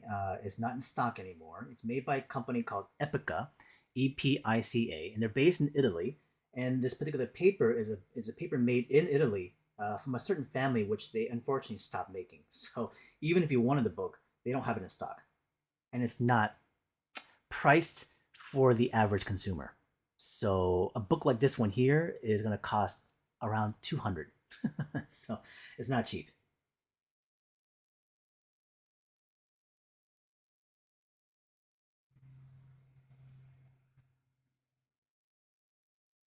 So of course, when you have a book this expensive, with this high quality of a paper, and you go in there straight into it with ink, there's always a little bit of a sense of fear and hesitation. Like you don't want to mess it up, right? But I say just go for it. It's not about good or bad. It goes back into the experience. It's fun.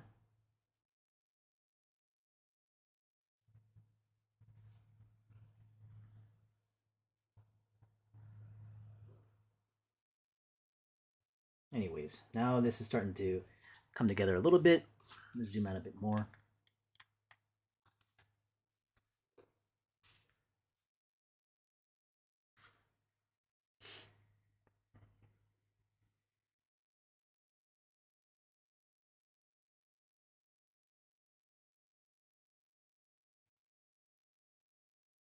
Yeah, I literally just got back from Japan and Taiwan on Wednesday. What is today? Monday. And I'm still kind of feeling the jet lag.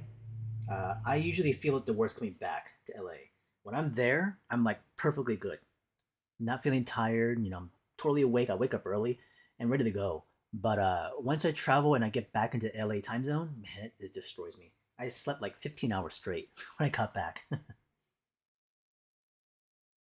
And so even right now, I'm feeling a little bit kind of groggy. Like the voice is a bit hoarse for some reason, and it's not like I'm not teaching a class right now, but I just felt a little bit low on some of the energy. I got to get back to the gym, so I'm gonna work out tonight. That usually will bring me back to center. Thankfully, I was able to work out a little bit when I traveled in Japan and in Taiwan. Some of the local parks there were really great.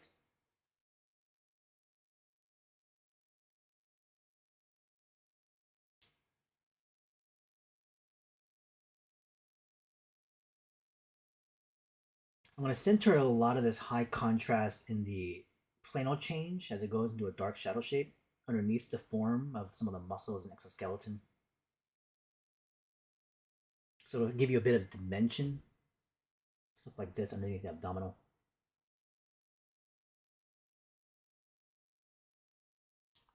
But you'll notice I'm leaving a lot of this area in the chest open. I don't want to compress too much information everywhere. I want to read areas of openness and density. The back leg, I'll probably fill in with a dark, kind of pushing the shadow shape, and bring this leg forward with a bit more detail.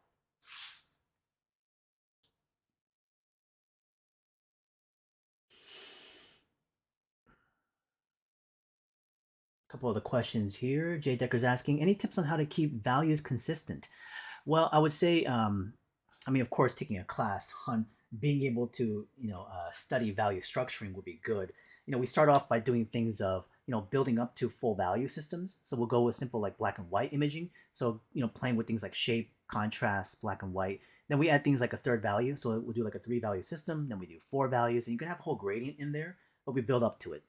Materials now, most people use digital, but you can also then use things like markers. Back in the day, for us, it was just all marker use and paint.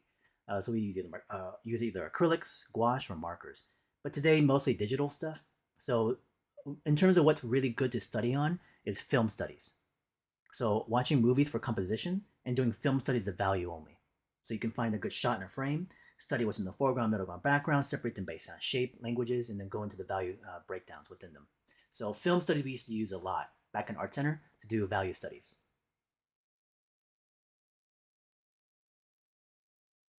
Can I name a sketchbook that works with watercolor similar to mine? I don't know. It could be the Strathmore watercolor journal. Strathmore makes a pretty good watercolor book.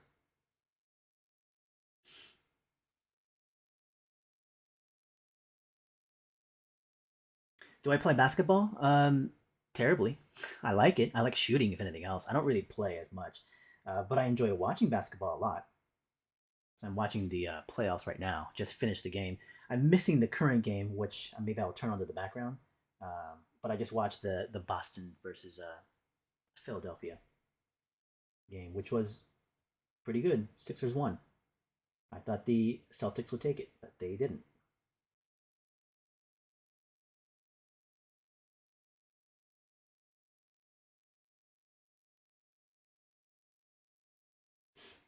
Let's go back into this arm and kind of polish out the rest of this information. I like a lot of this overlap of exoskeleton, vein work, kind of wrinkly feel of skin to a degree, fleshy, organic. A lot of this kind of detailed information I'm pulling from a couple different artists. One specifically I like to look at is a guy named Travis Charist or Charist. I'm not exactly sure the pronunciation of it, but Travis is an awesome comic book illustrator. Someone you can look at some really good illustrations from that does a lot of this kind of cool detail.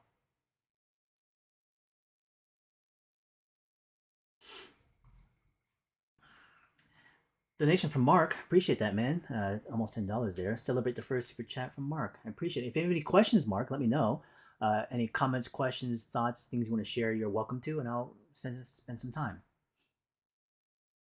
Juliana, you're going to Japan in June. Do I recommend any places to visit? Depends on where you go. Obviously, you're probably going to Tokyo, but there's so many spots you can go towards. But you'll find tons of great things, obviously, in Tokyo if you do like cities. To be quite honest with you, um, yes, I liked it, Tokyo, quite a bit. But I'm not, I definitely like seeing things like, Shinjuku and, Akihabara and all these like really popping, trendy places where, you'll see tons of, you know, um, toy things, collectible stuff, electronics and noise and visuals everywhere. And for me, all I need to see is once because I wasn't actually even a big fan of what Akihabara felt like. I just needed to see it and that was it. I prefer more of rural areas, outdoor spots. And so I find those to be a lot more um, entertaining and relaxing for me.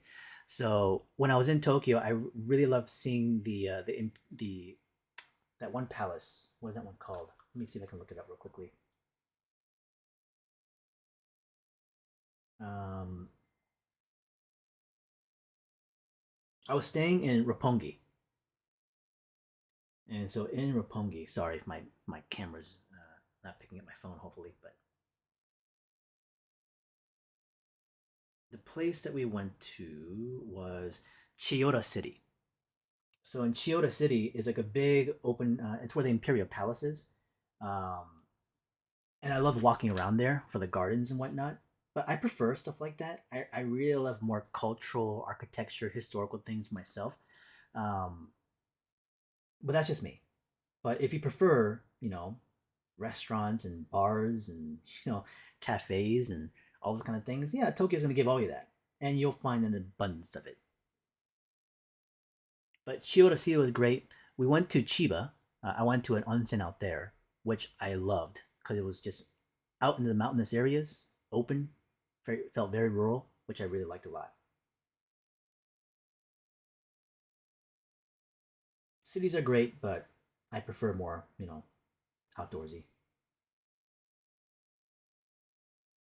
A couple of questions here. Yeah, the next one.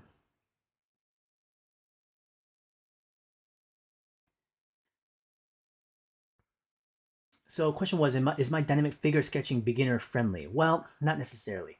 And I'll be very honest with you. I think it's important that you might want to take a figure drawing class preemptively, whether based on anatomy or proportion specifically, and then come into the figure class that I offer because my dynamic figure is more about the posing, camera, and set up to those scenes is the reason why.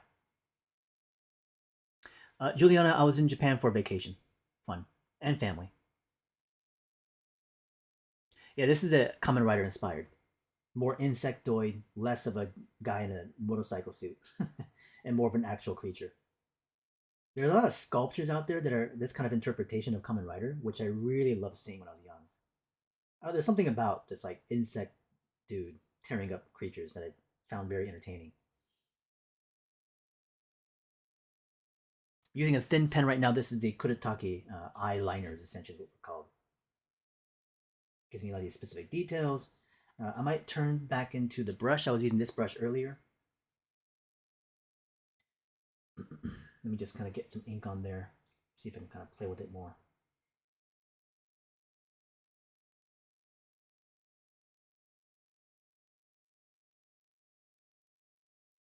I want to get that line weight bumped up a bit more.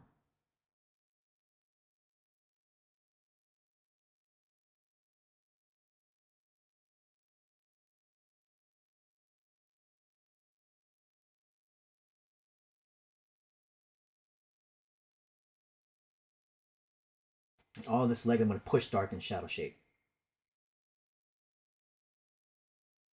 But this particular paper is a little bit more tightly wound. It's not as absorbent as like rice paper or watercolor paper. So the ink kind of sits on top of it and then it gets absorbed. So this brush is feeling it's too soft for it. So it's not covering as much of the surface as I want to. So I'm gonna put this one aside again.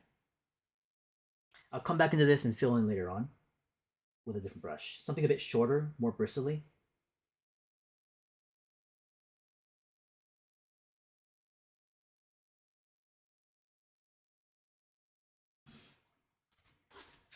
Again, let's zoom in a bit more now. Back into it.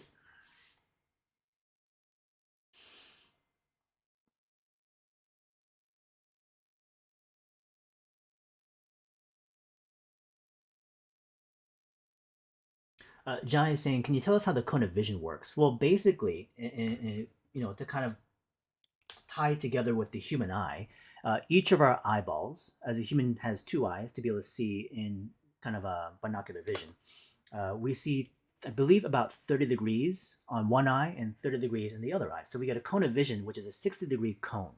So anything within that cone of vision is going to be within perspective. Now, we can obviously have a bit more of a peripheral outside of that cone of vision, but things begin to kind of stretch and distort a little bit. But everything within that cone of vision will be in proper perspective. So if you have a wide angle lens of cameras, which is going to be much wider of a peripheral, will then show you those curvatures of perspective, right? So curvilinear perspectives, 4-point, 5-point perspective will start to become more visible. By our own eyes, we can't necessarily see those things as well, especially within the cone of vision itself. So that's the idea, that the cone of vision is basically a region of degree of space that will keep things in proper perspective for us without distortion or not distortion, skewing effects, essentially.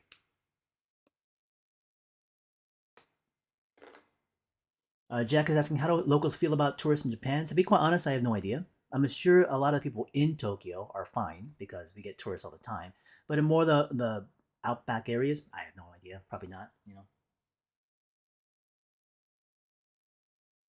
Definitely some of the old generation probably doesn't like it as much because they're so conservative.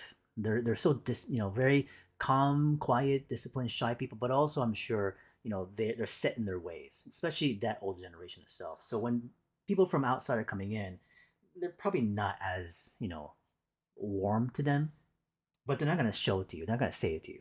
They'll probably just keep it in their head.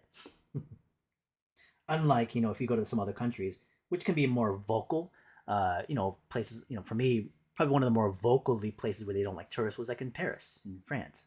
So if you make a mistake, they'll tell you.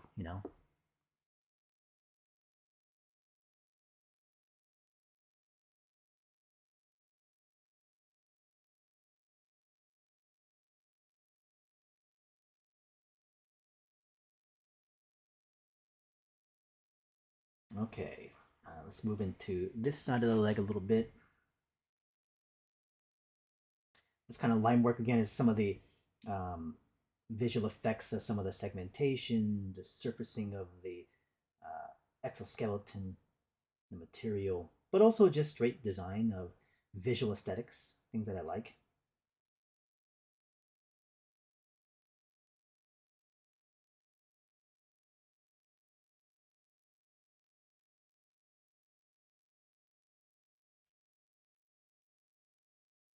Some little hatch marks, pulling that from Mobius,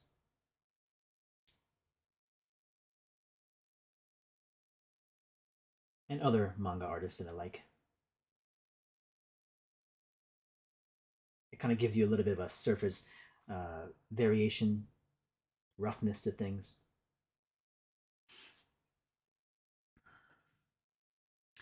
Captain D is asking, what's my live stream schedule? I don't really have one.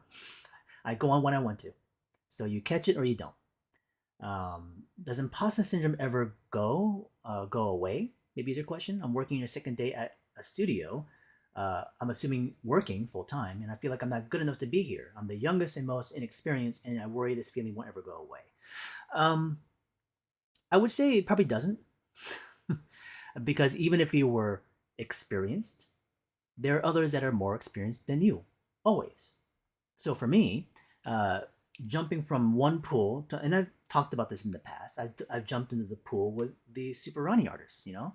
So when like guys like Kim Jong Gi around was around, and we have guys still like Carl and Nicholas Namiri, and part of the same group as Eliza and everyone else, and I see them and I find them to be way more skilled than me. So do I feel the imposter syndrome? Not necessarily. It's not as heavily weighed, maybe to label it that for myself, but I very much feel the pressure. I mean, that's normal for I think for anybody, right? For anything you take a venture towards of a thing that you work in as a group or within a community of people that have levels of skill differences of experience. There's going to be someone better, and then some people that are going to be less than you. And it's never going to shift. You're never going to get to a point where all of a sudden everyone else is standing still for some reason and you're elevating. That's not going to happen. So I think the enlightenment of that fact allows me to understand that I am not going to be the best, and it's never really even about that. It's about my own personal experience within my own lane of what I can achieve in terms of how hard and far I can push it. Those other areas of people that have improved and other skills that are way better than me are additional kind of examples of what's possible. Wow, if they can do that, I can maybe go for that as well too. I don't want to be them. I'm not even trying to compete against them sometimes, but I want to be able to be in the same pool. Um, and others that are below me, and you can maybe feel like you're the lowest of the low, but I think everyone who starts off at the very beginning is going to feel like that, whether in school or and work and experiences and whatnot. But right now, there hasn't been enough time. So you feeling this way, I think, is normal, but you also have to be disciplined and stick to your guts and also follow your instincts and just complete your work, get your job done. It's not about doing more, and obviously you don't want to do less. Do what's being required of you and do it in a proper, consistent manner. Hit the deadlines. And if you feel like it's not the best that I could do or it's not as good as the other person, well, did you do your job on time and good enough to get that approval, right? Then you keep going. Because if you're consistent with that, that I think is going to be more of a plus to you as what the employers were seeing. Because yeah, you can be like, well, I'm going to try to create this beautiful illustration or whatever thing you're working on, and they can be wowed by that. But now they're going to expect that every single time, and so the pressure begins to grow. And you got to be smart about balance of how much you are able to actually give and what is even consistently producible from you. So being realistic but also being consistent is probably a lot better, but adaptable in that situation. So getting the work done on time is far more important than just trying to produce the best of the best thing you can. you know in that, hopefully through the consistency, but then also discipline, but then also being patient, you'll grow out of that, because you start to realize that, again, like I did, it's not about being the best. It's about being comfortable with you, and enjoying and falling in love with and having the passion of the things you generate and create, but also respecting and loving what other people do and wanting them to succeed. You don't want them to fall. You want to do even better because that drives you even further. That's even more possible. So it gets you in that road pathway that the enthusiasm, the excitement continues to grow. Right now, you have nothing but maybe fear, but that doesn't exist for me anymore. Nothing but excitement exists for me. I enjoy what I do. I enjoy what I see other people doing, even if they're better than me. It makes me happy because it's a possibility what I can even go for. Um, So I think it can be overcome, but I very much think it's a valid, real thing that exists in many people. I certainly don't experience as heavily as others, but I very much recognize that most people feel levels of it, variables, right? So,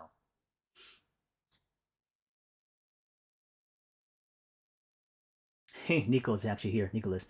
I was talking about super people, and Nico's one of those guys, that I respect, and I look at his work and I'm like, man, I can't do what he does.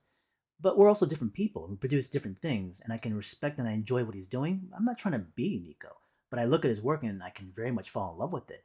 But it encourages me to keep generating because I see how consistent, how disciplined he is, how hard he pushes. Um, so we feed off. I feed off of him specifically, So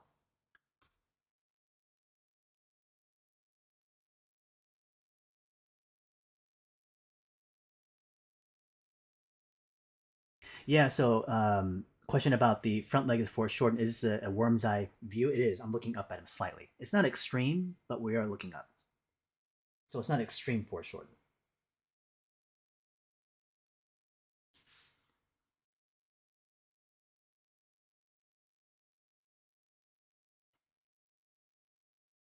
Let's get another brush in here. I want to play with another one to get some of that ink inside this one. This is the same brush company, but a shorter brush.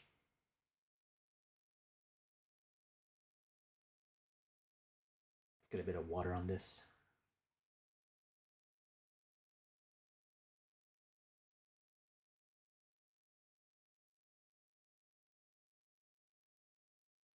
And we're just going to fill this all in. We use a bit of water here too. The paper is just so resistant to the ink that it's just sitting on top of it, even with the water.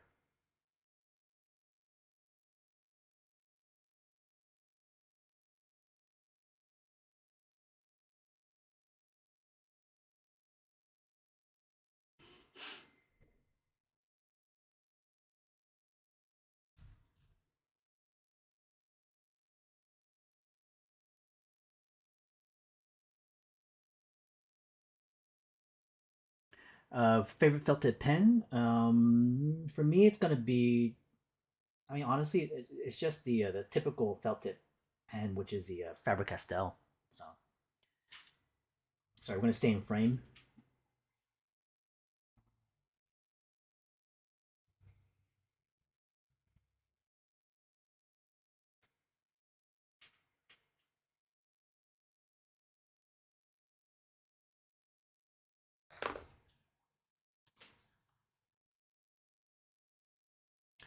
Reese is asking for people who are like 2 years in, who are 2 years in, what would you say is a good ratio for working on the fundamentals versus rendering?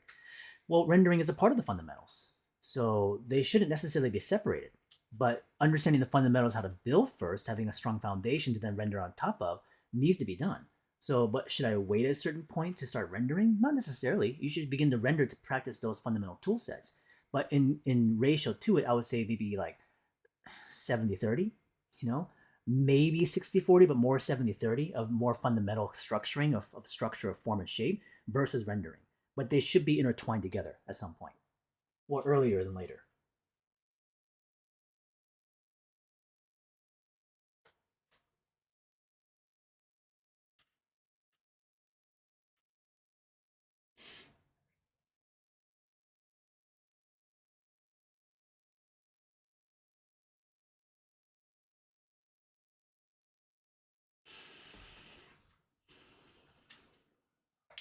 Park's asking, do you prefer drawing in that angle parallel to the table, or do you feel better when it's slightly angled upwards? More parallel to the table. At an angle, I can't put my weight of the arm on it, but also you're limited by the edge of the paper, so you have to stay within the range of the paper itself. What I mean by that is that if it's at an angle and you're drawing on the surface of it, you have a fall off, so you don't want to move beyond. But I want the range of motion to be more extended, so I prefer flat. Lucas is asking, apart from school, what is the best way to get constructive criticism and/or mentorship to progress? Friends, because it was friends for me in school. Um, Even if you weren't in school, friends that I was, growing up with, that we sketched together with, that was a big part of it. But besides, that, I mean, you got to be in an environment where you have access to these kind of people, right? Where it's going to go with that. I mean, maybe you can build friends online, but how do you even do this? Maybe you can find discords and whatnot, but it's not the same as being able to actually speak and interact in person. It's not just about constructive criticism. It's also about being able to bounce off ideas and being able to share concepts and thoughts and to get the opportunities to work together. So friends, I think, are a big part of it. Art friends, art community. You need to have that. But like I said, going to an actual class can then initiate the potentials of finding contacts like this.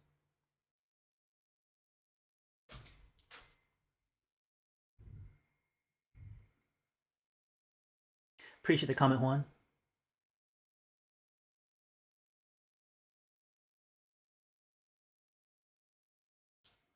I use a little bit of water on that so it lightened up the value a little bit, which is kind of nice.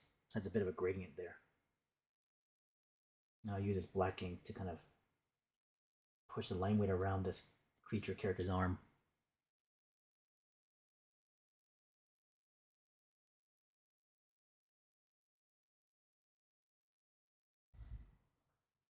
Okay, let's zoom out a bit more. He's getting his arm torn off here.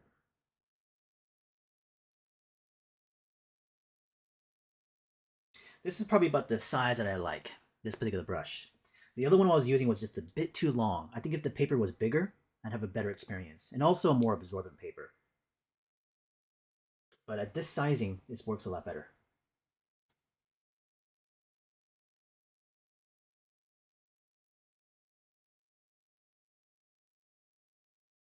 We're about an hour and 47 in. We're probably going to go to about the 2 hour mark. How much of this I'll get complete? I'll get as far as I can. I may not complete the entire thing on our live stream today. I'll post up the actual final image on my Instagram later on tonight. But I'm going to get the majority of the major pieces in place.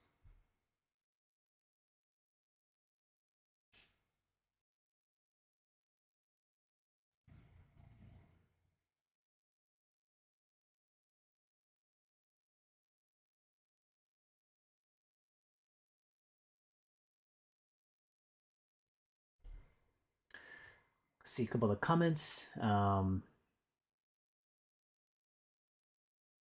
What tips do I have for drawing animals? Well, basically, of course, referencing is important. Use as many photo references as possible. Start always with the side view. Side view to get the proportion of the length of the animal, the height of the animal, and also the anatomical placements of information. But then you have to interpret the simplistic shape and the form of a thing to get good proportions. Surfacing details don't matter. Surface of the animal's coat, skin, texture, color, all that stuff does not matter until you build the proper proportion and the shape and the form. Side view first, repeat that multiple times, then try different angles of views.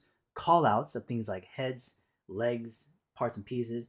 If you're doing anything anatomy based, structure of bone, skeleton. Don't worry about the muscle, go to the bone structure.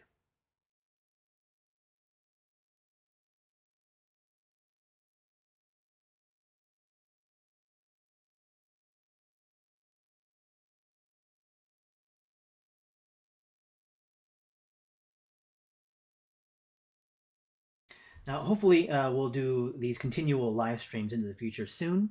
Coming back from Asia on my trip, I'm now able to get back into the mix of things. My online classes actually begin soon. If anybody's interested in actual classes, registration is open right now.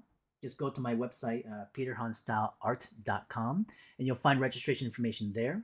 If anybody's interested in things like sit-in seats, you'll find them at a fraction of the cost. Full seat is still open and readily available for my dynamic sketching class to the figure drawing iteration and the creature development. Um, in those classes, the dynamic sketching one is more fundamental based. I will say feedback helps tremendously. And next round, the classes begin at the beginning of, around the beginning of May, so May 9th. So around that time is when my classes will start up for this next session. The following session that will begin most likely will be around August, July, August, around that time. So if anybody's looking for good experiences and a good community, I have a large Discord that I run for my classes specifically. You have to be enrolled to be a part of it. Definitely register if you can, please, because registration will stay open for maybe 1 or 2 more weeks, and we'll close them off.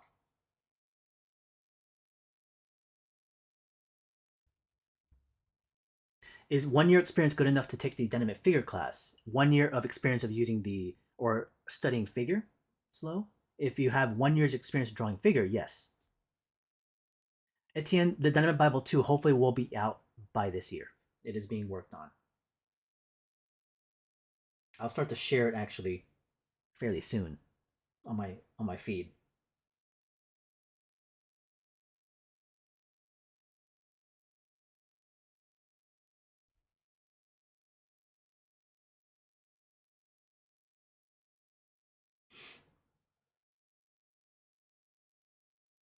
Okay. Just getting a bit of that shadow placement inside there. Here with the neck area, I'm going to stretch it out like that. Some of the tendon, the muscles pulling, stretching.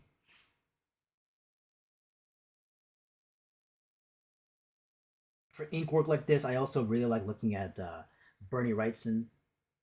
He's also really great to study from. From Bernie Wrightson, there's a couple other people, many people, of course. Um, Another one I haven't really talked about as much is a guy named Arthur Sidem. He's also really good as well too.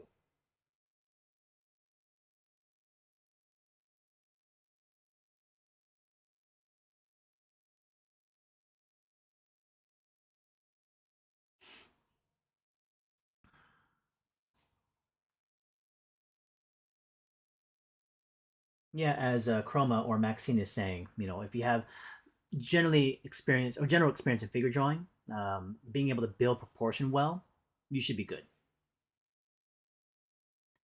Any books to pick up from Superani other than mine? The perspective books are pretty solid from Dong Ho Kim.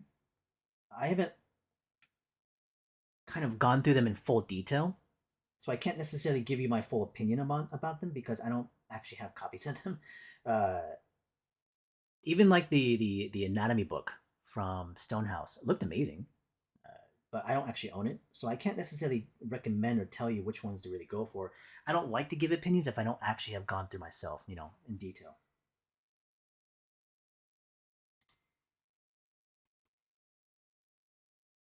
But there really aren't that many educational books under Superani, if that's what you're looking for. There's only a handful. Most of them are just standard art books, collections, sketches, drawings, that kind of stuff.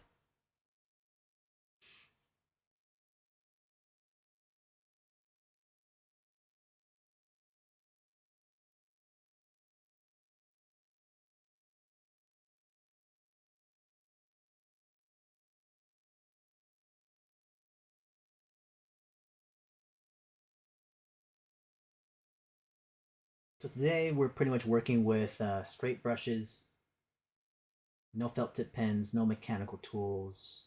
Well, the only one was that this one right here, the eyeliner. But just natural brushes are great. It gives you a lot of spontaneity, lines that are not necessarily fully controllable. And when it comes to brush pen like this, you can't necessarily try to control it too much. You gotta just let it do what it does. And either you'll like it or you may not like it as much. But through experience, you're able to manipulate the tool better with consistency, and you'll gain confidence through it. But you got to take advantage of the naturalness of the tool, which is it wants to move in certain ways. The brush or the material, the ink. My favorite artist in general, I mean, there's no one. You can imagine, it's tough asking something like that because I have dozens upon dozens of people that I look at. But if there was one I would recommend right off the bat, I mean, so of course, Mobius, John Gerard Mobius, is really a key component to a lot of this, and that's pretty obvious for many people. But I'm trying to think of maybe someone else that's also maybe outside of that. Just recently, I've been pushing a lot of Hokusai's work, and I showed the books earlier in the last stream, and that could be one of those people as well because he's not commonly looked at from people like us. He does a lot of woodblock print, illustrations, and he's also coming from a time period where it's not like entertainment based. But a lot of his sketch work, I think, is very valid in what we do in study, fundamentally. But I just like the look of the stuff. But my tastes also alter and shift yearly. Sometimes I kind of like get stuck on one person, I shift to another person over there, and I come back to another person back after that. So it's never one person consistently through my entire kind of moment of inspiration. It definitely alternates, in rotation through people.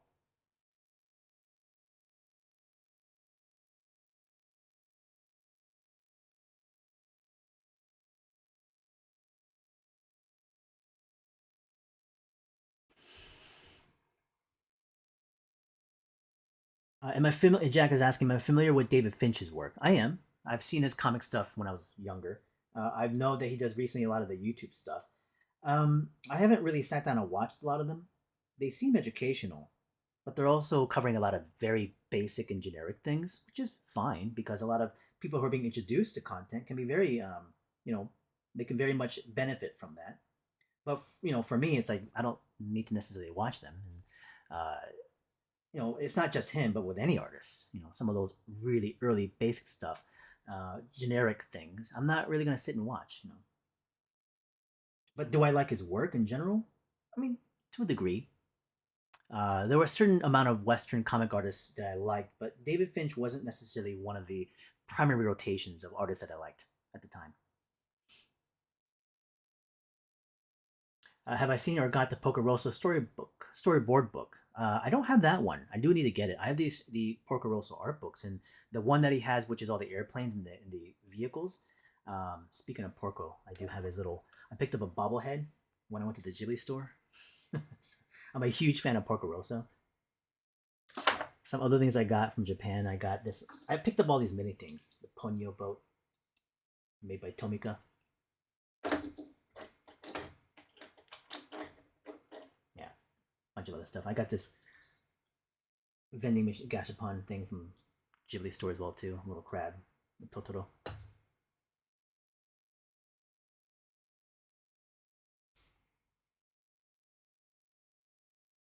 Actually, before we wrap this up here real soon, outside of Japan, I actually bought this toy while I was there online, and it's a complete contrast because it's not Asian, characters, but it's Superman. I just picked this up online, and the company for this one,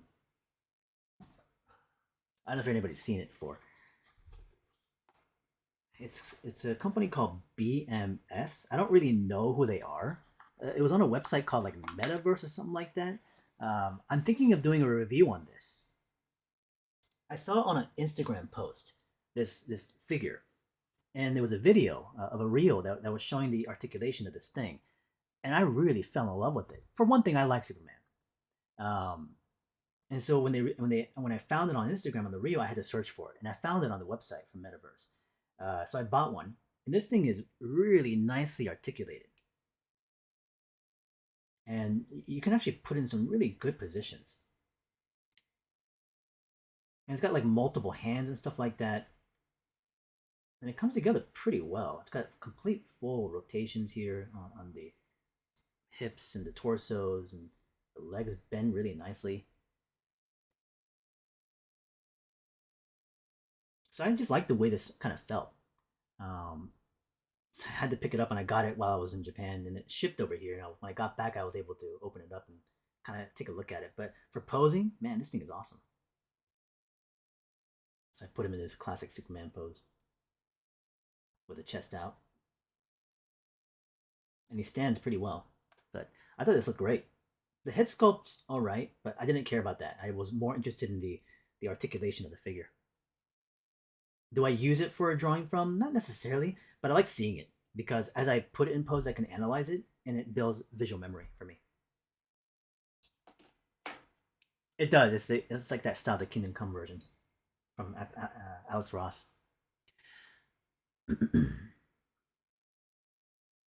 Do I have a favorite sketchbook? Well, the one I'm using right now is my favorite one right now. It's hard to get.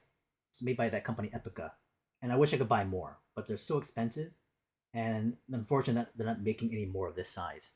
So I wish I can get more. Hopefully, they'll find a replacement of the paper.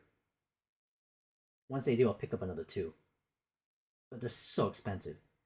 This one right here in an 8 by 10 is $225. So, like I said, it's not for the lighthearted people who are going to sketch and things like this.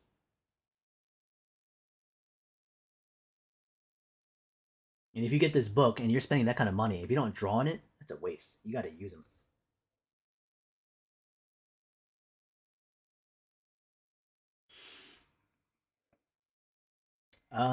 What about Frazetta? I love Frazetta. Frank Frazetta's work is amazing, especially his drawing methods. I like a lot. But that period of artists, from Frank Frazetta to guys like William Stout and Bernie Wrightson and that kind of pulp comic era, I think they're amazing.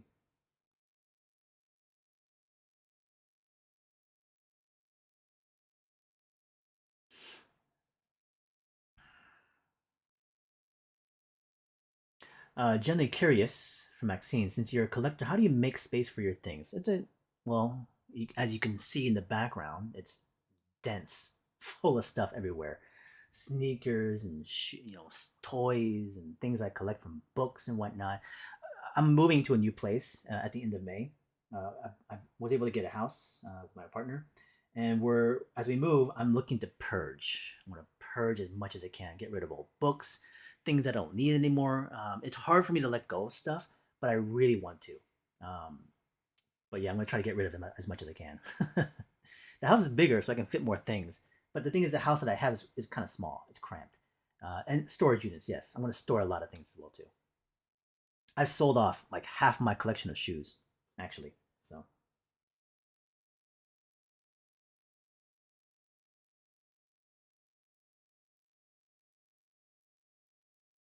hard time letting it go in the moment, but once it's gone, I forget about it. It's like mm, then and that kind of reminder also lets me let go of more things easier because I don't miss it.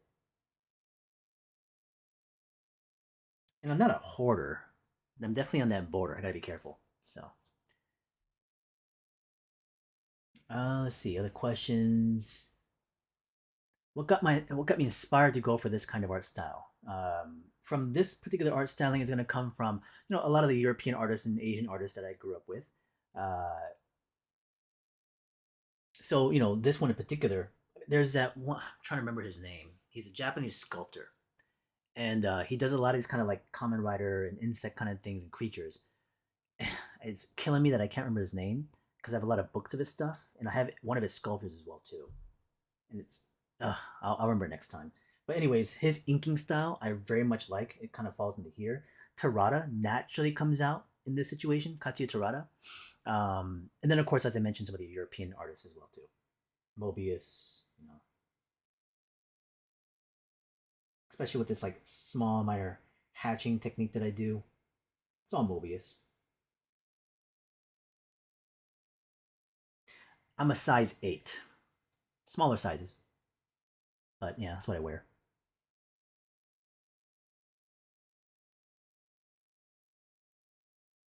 Any recommendations for articulated figure you can draw from? Well, I know that that one Japanese company, Figma, Figma, makes some really nice articulated figures for study.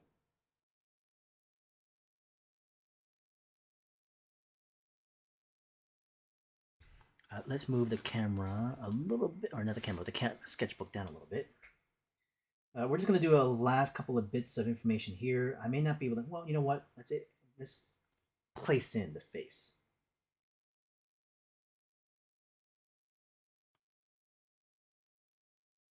I want him to be some kind of insectoid creature esque look as well too.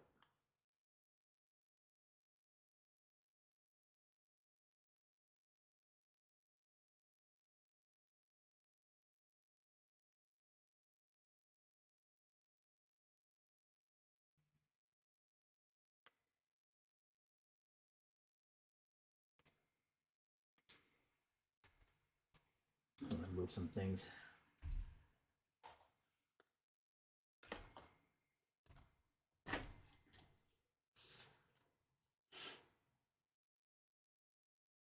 Oh, this is nothing. All my sneakers are in the basement downstairs in storage and in my closet. I've had hundreds of pairs of sneakers. Not maybe not hundreds, about 100 something. So, but I've collected quite a bit. But I've gotten rid of a lot of them too. I sold a bunch off. A lot of them I just, when you don't wear them, it's not that I don't like. I love designer sneakers, which is why I have so many of them. Um, but some of them I also liked in the moment of time, and I look at them again. It's like, well, I don't really even need to have this anymore, so I'll sell them off. Unfortunately, a lot of times I'm selling them under value, so you lose a little bit, but that's the way it is.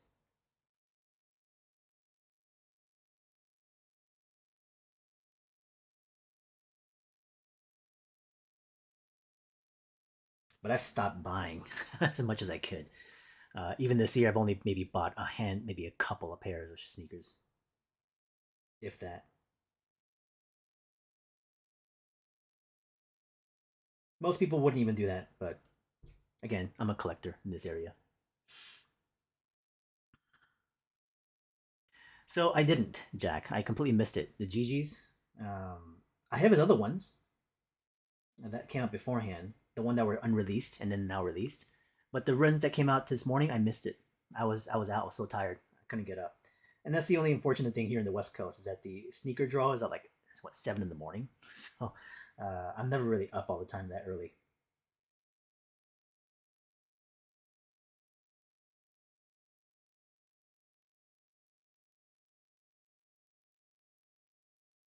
So I missed it, but that's okay. These days, I'm very okay with sneakers passing me and not me getting it.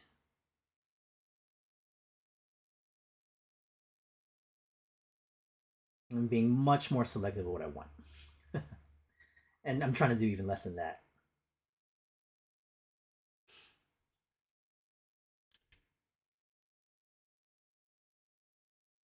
Wyvern is asking, do you have any tips for pen and ink? I've been trying to learn more about it recently. I usually do my drawings using pencil, and I want to expand my skill set. Same thing like the watercolor question I got earlier. Buy some pens and play with them. There's different kind of pens you can use: ballpoint, felt tip pens, fountain pens. You can just use straight brush. And within some of the more kind of local tools within your art store, just research and play with them a little bit. You start to find the nuances and subtleties between them by practice, and you come to conclusions of your own likening of what you prefer. And then you start to maybe take some classes that might introduce more formatted techniques, and from there you start to kind of hardline the tool set more in application of what you want to do.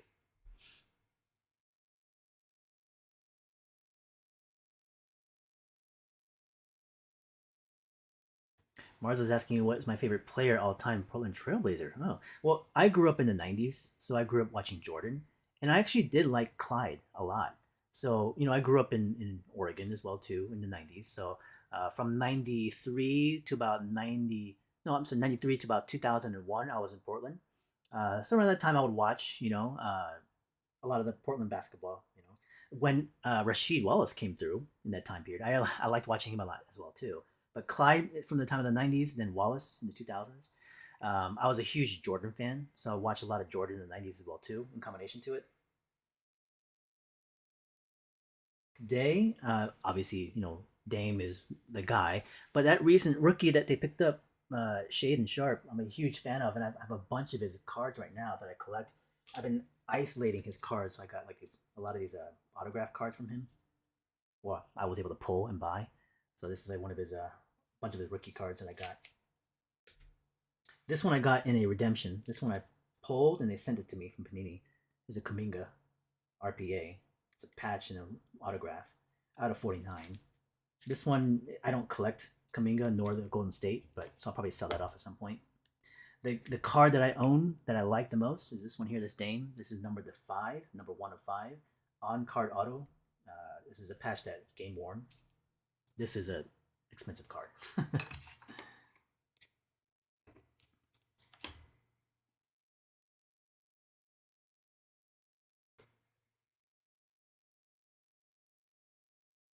Oh, of course, the Dream Team. How can you forget? So yeah, growing up in the '90s, you can't help but be influenced by those sports players. Even if you watch it a little bit, I mean, those people, guys like Jordan, Charles Barkley, and Larry Bird, or all those guys. even into the early '90s and late '80s. When you're playing Nintendo and you're playing the Nintendo games. I remember the Jordan the Bird game that came out.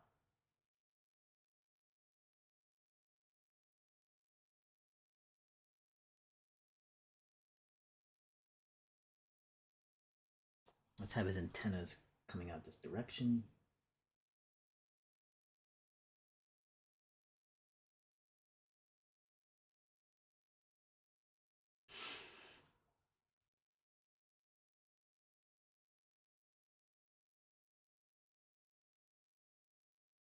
Okay, well, we're gonna go for maybe the last 5 minutes or so.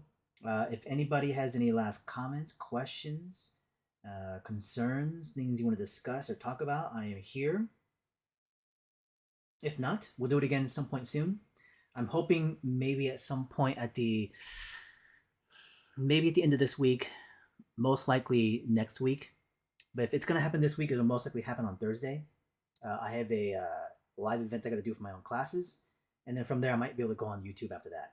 So Thursday might be the next time I'll be online. If you guys are trying to look forward to a next stream, around that time I'll probably do something, in addition to what I've done, not just a live drawing, but people have asked about the group drawing on Magma Studio. I might do that again. So if anybody's interested in sketching with me on Magma Studio, we may do one of those on Thursday. What inks would be this one here? The Platinum Carbon ink, made by Platinum. And then this one I'm using right now is the Pilot ink for fountain pens. It's a good ink. Under $100 fountain pen, the desktop fountain pen made by Platinum is $9. It's a good pen. It's actually a really good pen.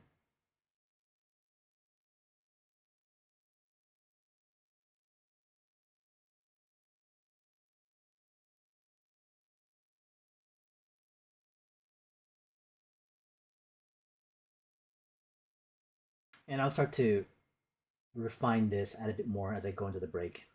I'll post this up later on tonight if anybody wants to see some of the details. I'm going to let the leg a little bit light. A lot of the focal point will go right here.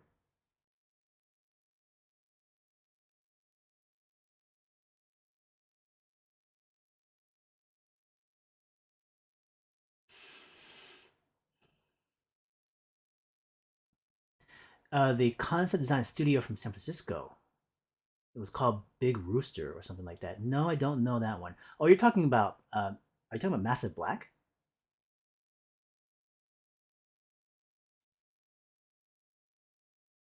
Because I think they're still around, but I don't think they do anything at this point, from what I understand. But I'm not 100% sure.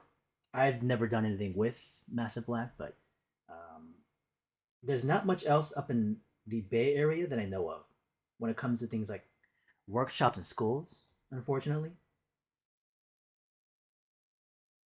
The only school and college up there is going to be the Academy of Art, which I don't recommend. But yeah.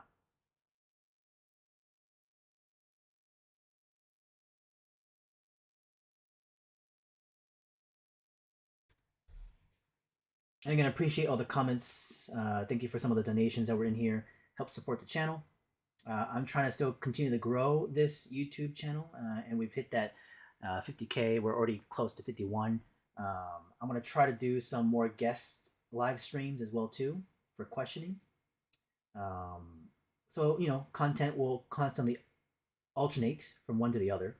So look for this Thursday to be maybe the Magma Studio one. Maybe next week I'll try to do a guest. I have a couple of friends lined up already in terms of who I'd like to bring in. As a preview, one of them I'd like to bring in is a friend of mine, Griselda from Disney. She works in VizDev. Another artist I'd like to bring in is my friend Aaron Lamonic, who's a great designer and illustrator. Um, I have one I'm working with this week for my classes. His name is JP. Worked at Sideshow Toys. I'd like to bring him onto my YouTube run as well too. So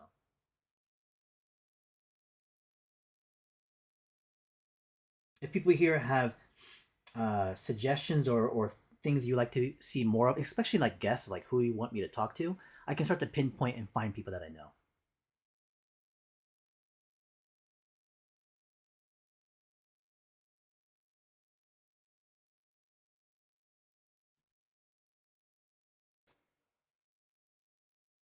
All right. So we've gotten to a good level at this point. He's getting stretched out. His arm's being pulled off over here. I like to include a little bit of splattering if I can. Some of the blood. This is not too thin. Let's try going like this. How about maybe this one? We use a bit of water. There we go. Splatter. A little bit of splatter here and there as his arm's being pulled off. All right, that's good.